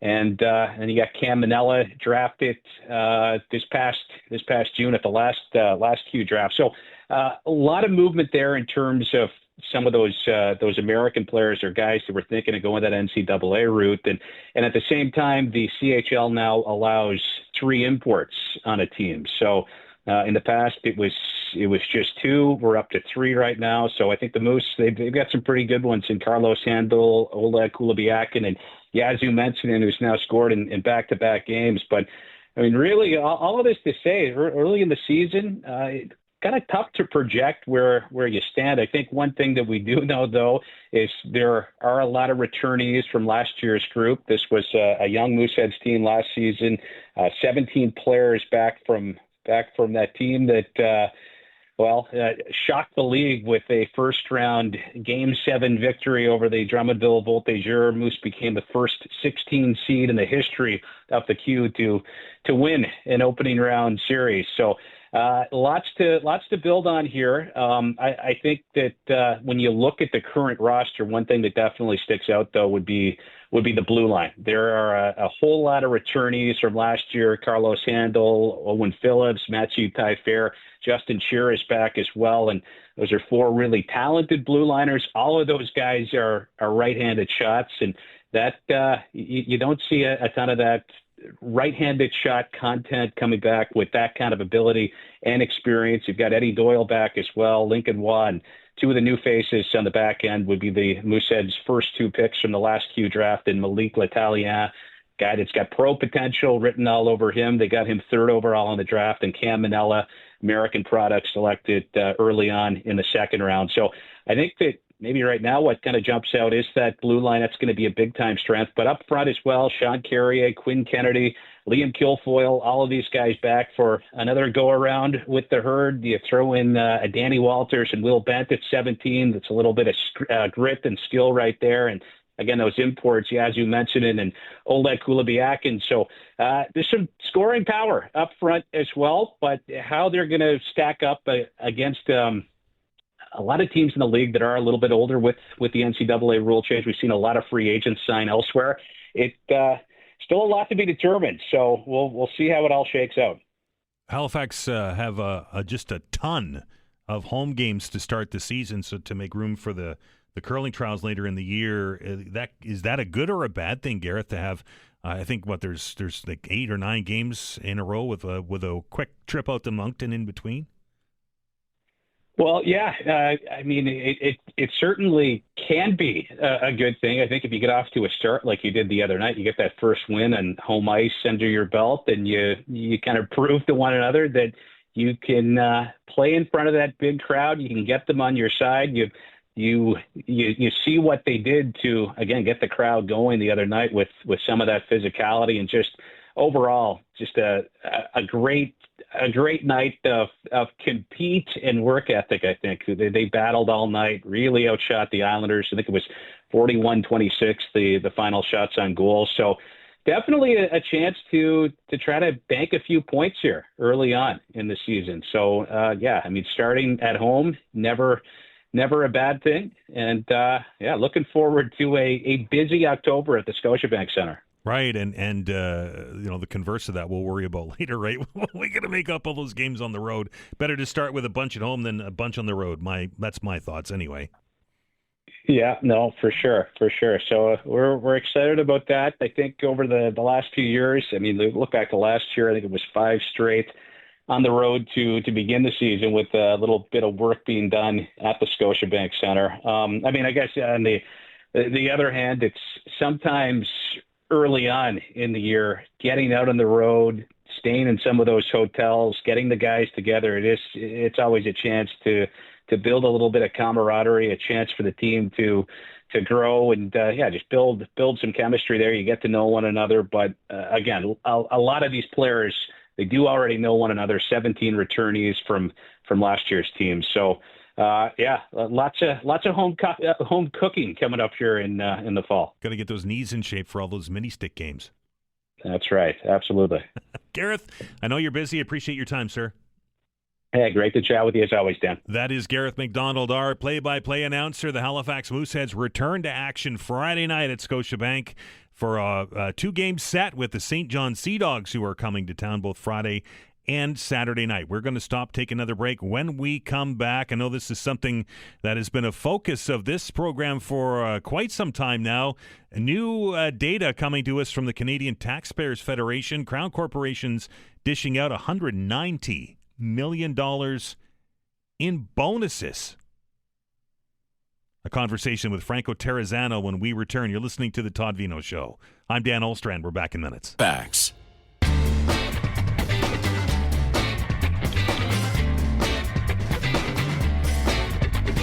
Came across this today on the Canadian Taxpayers Federation website. A commentary from our next guest, Franco Terrazzano, reads, federal government rubber stamped more than $100 million in bonuses to Crown corporations in 24-25, according to records obtained by the Canadian Taxpayers Federation. Terrazzano said bonuses are for when you do a good job and they shouldn't be handed out like participation trophies. He goes on to say taxpayers can't afford to bankroll big bonus checks each and every year for high-paid government executives. Please welcome to the program on the phone today the aforementioned CTF Federal Director. That's Franco Terrazzano. Franco, how are you? Hey, I'm doing great. Thanks for having me on the show. It never ceases to amaze me when we start to dig into these bonuses, and it doesn't matter what or how or even what the metrics are for these departments. They just seem to keep handing those executives more money. Yeah, and it's more of our money, right? Right. Taxpayers' money. And look, I see a couple issues with this. Number one, the cost. More than $190 million in bonuses to Crown corporations last year. And that's just Crown corporations, right? That's not the other bureaucrats working in federal departments or agencies. $190 million just for bonuses to Crown corporations. The second, bonuses for failure. There's a number of examples in these documents that Crown corporations clearly failing to meet their own objectives, and yet the bonuses, the good times keep on rolling. Another issue is that this, one little point of data is really reminiscent of the bigger issue with our ballooning bureaucracy in Ottawa. And the last issue I have with all this is look, folks, the government is more than $1 trillion in debt. Debt interest charges eating up more than $1 billion every single week. Maybe, just maybe, when the government is borrowing tens of billions of dollars every year, it shouldn't be giving bureaucrats bonuses with our tax dollars. Well, I will say, Franco, that if somebody earns a bonus, that's awesome, right? That's their deal. As long as there's some clearly defined metrics, right? If you do a good job, then maybe you get a bonus. But you highlighted a couple of different Crown corporations here that didn't do a good job, and they still took bonuses. Well, let's start with the Canada Mortgage and Housing Corporation. Okay, rubber stamped $30 million in bonuses last year. Nearly 99% of the CMHC executive class took a bonus. The average bonus for those executives, about $43,000. Okay? Now, the CMHC, this federal Crown Corp, has repeatedly claimed that it's driven by one goal, housing affordability for all. Well, how are they doing?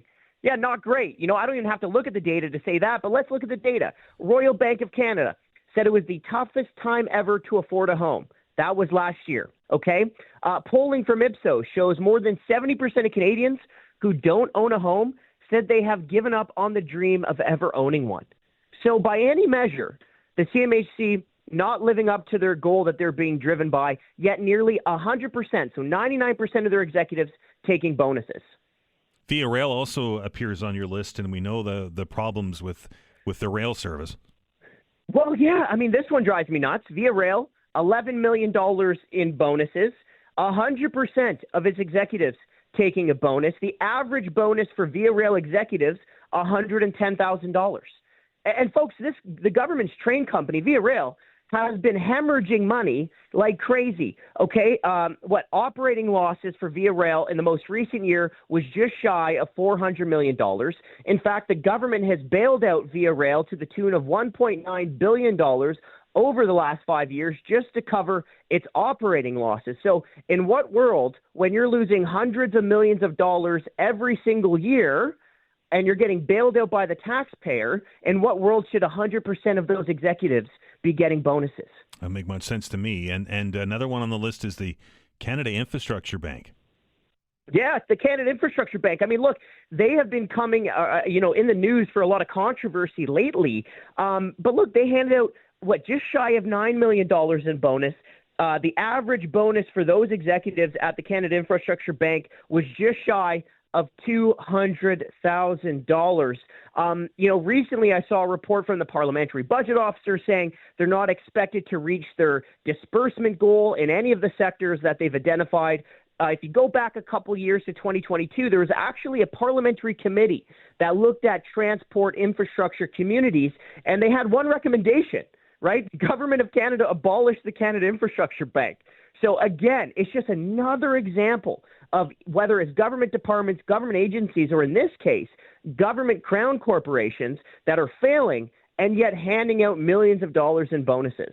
Franco, we know that there are a lot of nervous people in the federal civil service anyway, as the November budget comes from Prime Minister Carney and his government. He's already asked a bunch of their corporations to try and find some savings, but yet they still seem to be finding bonus money.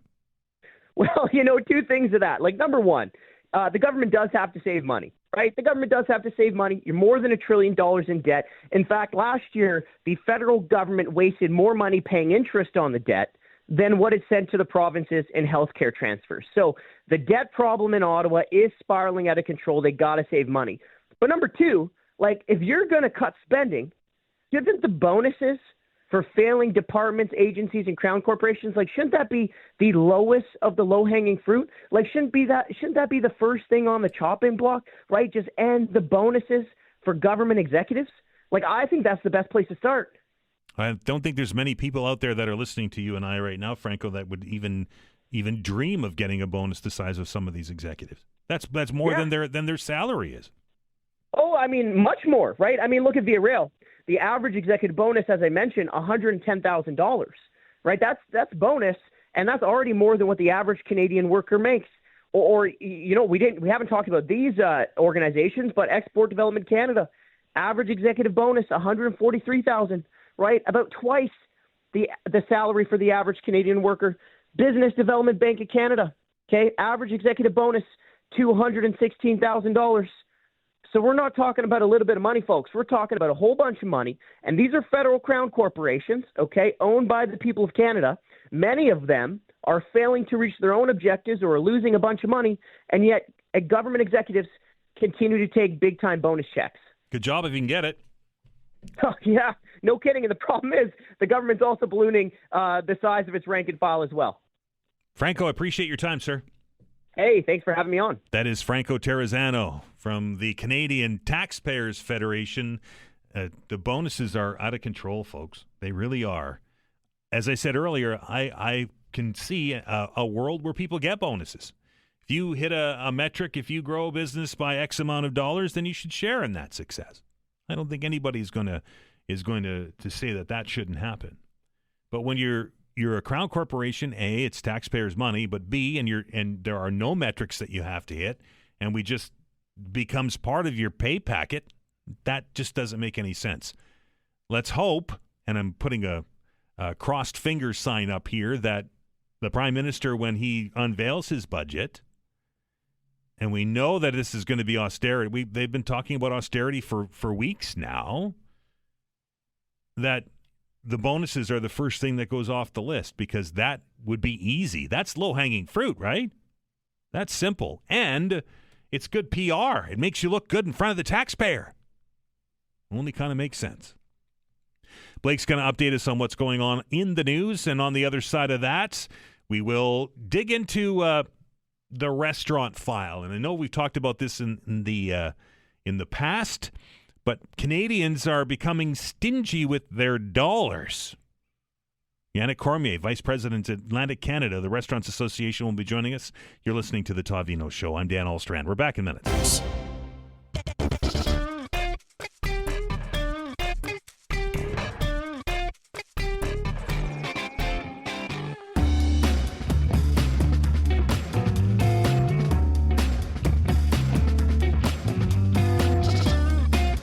Welcome back. This is the Monday edition of the Todd Veinotte Show. Hope you are having a nice day. Sunshine out there. Lovely. Can we say it yet? No, it's only a couple more hours. Lovely last few hours of summer day.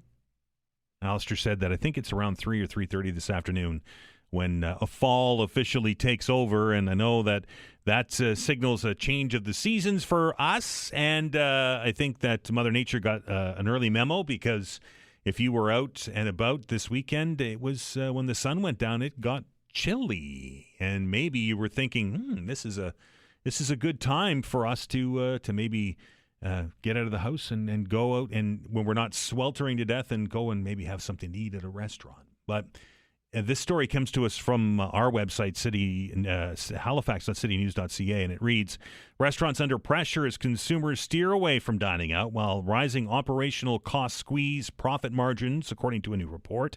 3 in 4 Canadians are eating out less, often because of the high cost of living. A Restaurants Canada report published on Monday found that share even higher among those aged 18 to 34. That's at 81%. Very pleased to welcome to the program from Restaurants Canada in the Atlantic part of the world here. That's Janick Cormier. Janick, how are you? I'm good. How are you, Dan? I am well. Those are scary, scary numbers. Indeed, they're a bit daunting, but I will say that we've seen a bit of an improvement since last year. Where we had about 53% of restaurants either operating at a loss or barely breaking even. This year, this went down to 41%. So it's still a far cry from what it used to be pre-pandemic, but there is some encouragement in those numbers. So, Janick, tell me a little bit about these numbers and why you think that this is happening. Is it purely because, the month is longer than the paycheck is now?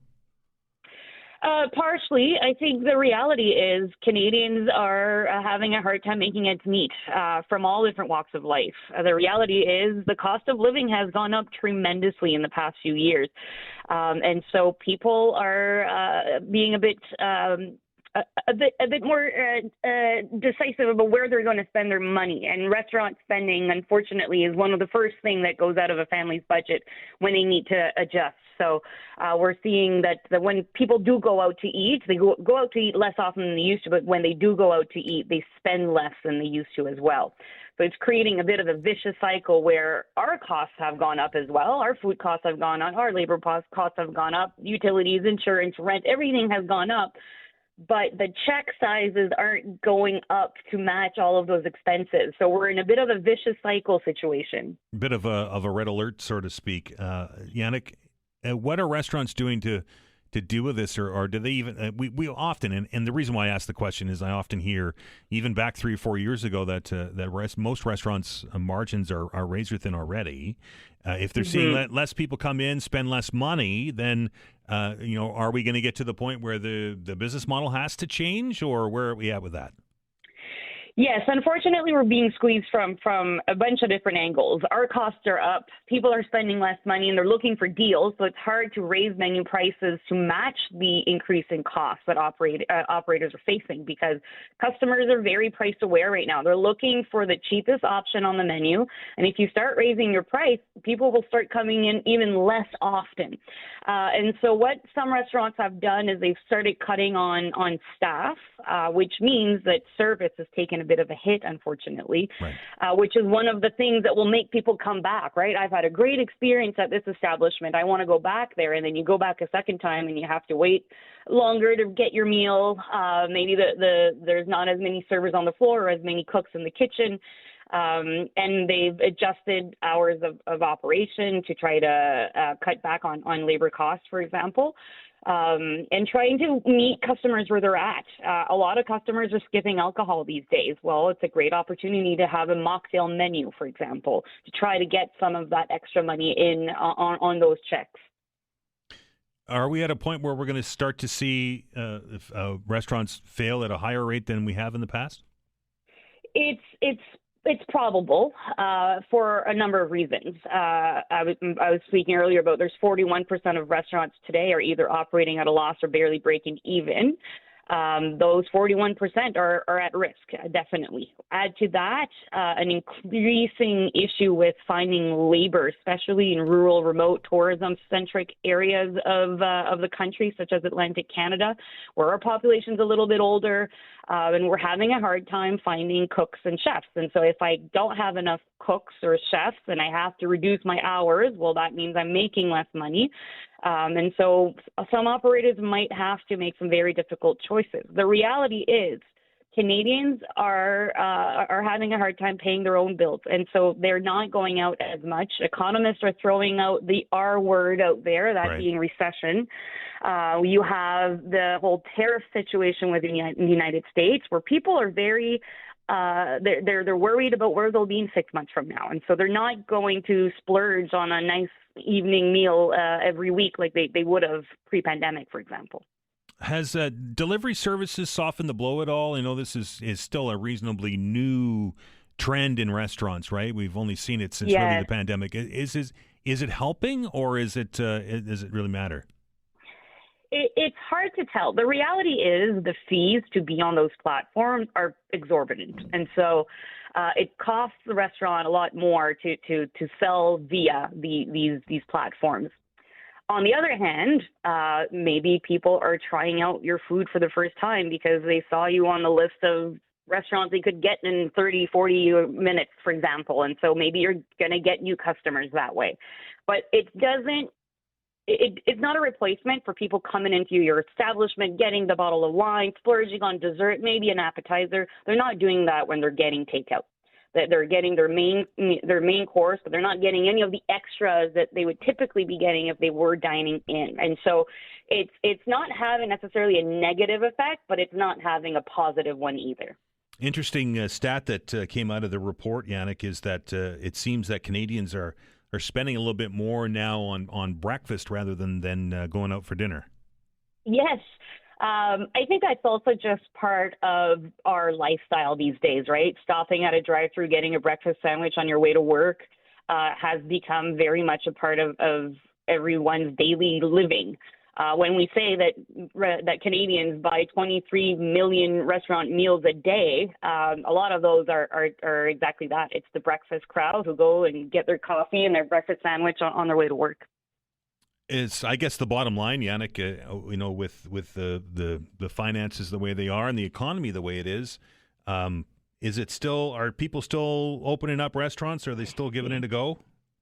Well, listen, I walked the waterfront in Halifax not too long ago, and there was all sorts of restaurants popping up there. So clearly some people are seeing an opportunity here and keep opening restaurants. But the flip side is when you're not in an area like the Halifax waterfront where there's plenty of foot traffic, a lot of tourism, for example, as well. If you're going out maybe in the suburbs, those restaurants aren't seeing that boost. And so they're the ones that are probably going to be hit the hardest and the fastest. We're looking at a significant increase in power rates here and in water rates in HRM. That can't be good news for struggling restaurants. No, absolutely not. I was looking at the stats before our conversation, and in Nova Scotia last year, the average profit before tax was of 3.9%. So if you take all of these rates and have our expenses go up again, it's going to eat into that 3.9%, and there's not much left to be to be had after that, right? So any increase in cost would be devastating. We've already had increase in, for example, the minimum wage is about to increase again in Nova Scotia this year. We can have a whole other conversation about if that's the best way to improve affordability or not, but that's going to cost restaurants. So restaurants are we need a lot of people to operate a restaurant. You need back of house, you need front of house. We are the industry that requires the most people to generate $1 million of revenue. The second highest being retail stores at employees. Restaurants is about 12.9. So we're very labor intensive.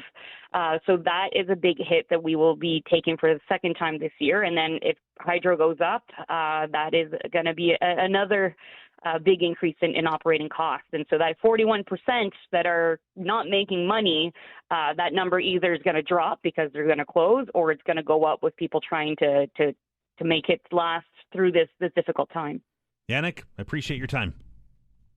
No problem. Anytime, Dan. That is Janick Cormier from the Restaurants Canada, the Atlantic director of that.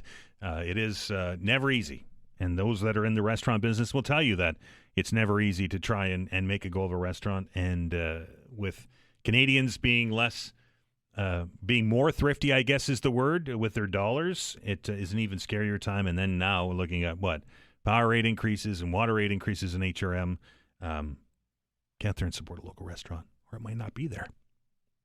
We're going to stop, take another break. When we come back, a conversation with the co-leader of the Liberal Party in Nova Scotia, Derek Mombourquette, will be your guest. You're listening to The Todd Veinotte Show. I'm Dan Olstrand. We're back in minutes.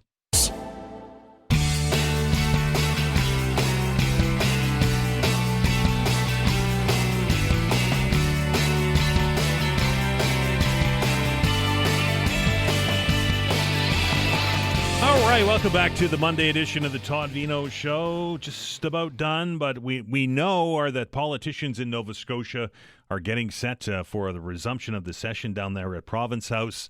And we've had conversations with the Premier and with the leader of the NDP, and now very pleased to welcome into the program today to give us his thoughts, the leader of the Liberal Party in Nova Scotia. That's Derek Mombourquette. Derek, how are you?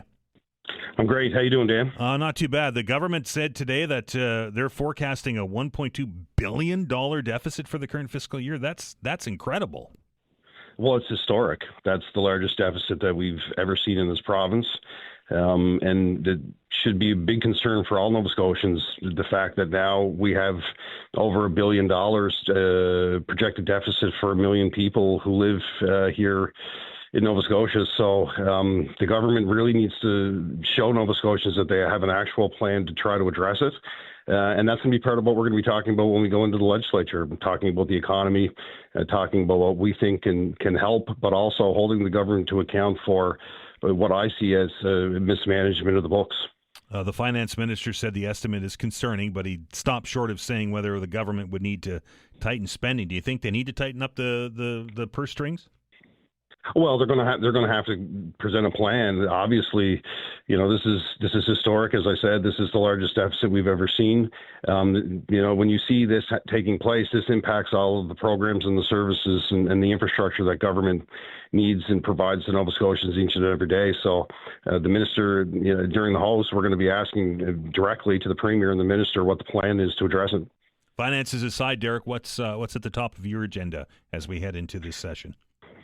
Well, our agenda is really based on what we've been hearing from Nova Scotians all summer. We took the time to go across the province and engage in pretty much every community about what's important. We heard loud and clear around the cost of living. We heard about the concerns around Nova Scotia Power. We're looking at legislation to hold Nova Scotia Power to account. And also, we heard a lot about what we can do to support our kids, give our kids every chance to be kids, and look at legislation that we've already talked about in the public around social media and age limits around supporting the use of social media for kids. Is that getting any traction with the other parties? Have you talked to them about it yet? Well, I've talked to the other parties, and Ian has as well. But in my 10 years of being an MLA, it's one of these conversations that is really top of mind for people. When we talked about the bill and we announced that we would be tabling it in the legislature, people really came forward to talk about it. People had a lot of support for us for coming forward to have the conversation, because ultimately, the ultimate decision will come at a federal level, but we wanted to start the conversation here at the provincial level. And again, this is something that we were hearing from students at roundtables that we're having around the province about the impacts that social media is having on their friends. You mentioned you're going to table legislation to hold Nova Scotia Power to account. How does the provincial government do that? Well, I think the important thing with the government, and I had the privilege of being the energy minister for a number of years when we were there. A big part of it is negotiating with Nova Scotia Power. It's also, intervening when you look at rate applications that go through, but also it's about ensuring that Nova Scotians have access to programs that will help them reduce their power rates. What we've seen in the last number of years is really a reduction in some of those programs that Nova Scotians were able to utilize when it came to home efficiency and some of the supports that governments invested in to support the reduction of power bills by being able to install certain devices within your house, et cetera. So there are a number of steps, and we're going to talk about a number of things around the power bills themselves, but also new infrastructure that may be coming in regards to clean energy into the province and how those investments should be more directed and known by the people. The Premier has obviously been has his salesman hat on and has been trying to sell his proposed Wind West project. What's your thoughts on this, on what he calls a generational infrastructure build? So Wind West actually has been around for over a decade. So the conversation around offshore wind has been one that Nova Scotians have been having, multiple governments have been having over the years. As I said, I had the privilege of being the energy minister in the early days when we started looking at the locations in the offshore for wind. So the key to this is transmission. So Wind West is nothing without it. And for us, if you go back over the years, you hear the conversation around transmission. 2 years ago, the federal government came to Nova Scotia with a proposal when it came to that transmission line that was needed for the Atlantic Loop infrastructure, which would tie into the Wind West infrastructure. So there's still a lot of work to be done. We support offshore wind. But the transmission is going to be key, and what that relationship looks like between the province and the feds to get the resources to actually build that transmission so we can flow energy in and out of the province. Housing affordability obviously is very high on everybody's radar. What's your thoughts on how we can make housing more affordable now? Well, I think the first thing we're starting to see a big push from Carney's government when it comes to housing, which is important. They want to build across the country, and of course, we support that initiative. For us as MLAs, we're dealing with housing on a daily basis when I'm trying to find affordable housing for folks. So for us, it's a continuation of really pushing the government to make investments around housing, but at the same time, with what's coming out of the federal government when it comes to building really right across the country and the plan to build as fast as we can the most affordable housing we can, we'll be there to support the government in any way we can. Derek, whenever we talk about housing here on this program in the open hour, it always comes back to that the province needs to play a stronger role in actually building houses. Do you think that the provincial government should be in the landlord business and should be building homes for people? I think it's a very important conversation, and I think that we've come to a point where they may have to be. I think really what's key in that, if they need to have strong relationships with the municipalities that ultimately will be able to help them determine, what the best process is to build new housing in communities, and also work with them around zoning and planning, et cetera. Also with the federal government, you're starting to see a big investment in housing. So the key for the provincial government is if they're going to get into the business, how can they partner with the federal government? And they need to be ready. They need to be ready to accept that money so they can start building. Derek, we've seen the Premier take interest in municipal matters as of late, particularly in HRM, rejecting their centre plan and of course the ongoing debate over bike lanes on Morris Street. What's your thoughts on the Premier weighing in into civic matters like that? Well, it's a slippery slope. You also saw the big conversation around strong mayor powers. Right. I was a municipal councillor at one point in my career, so I have a lot of respect for municipal government and the process that they play on the elected representatives, the work that they do on the ground each and every day, dealing with all levels of government.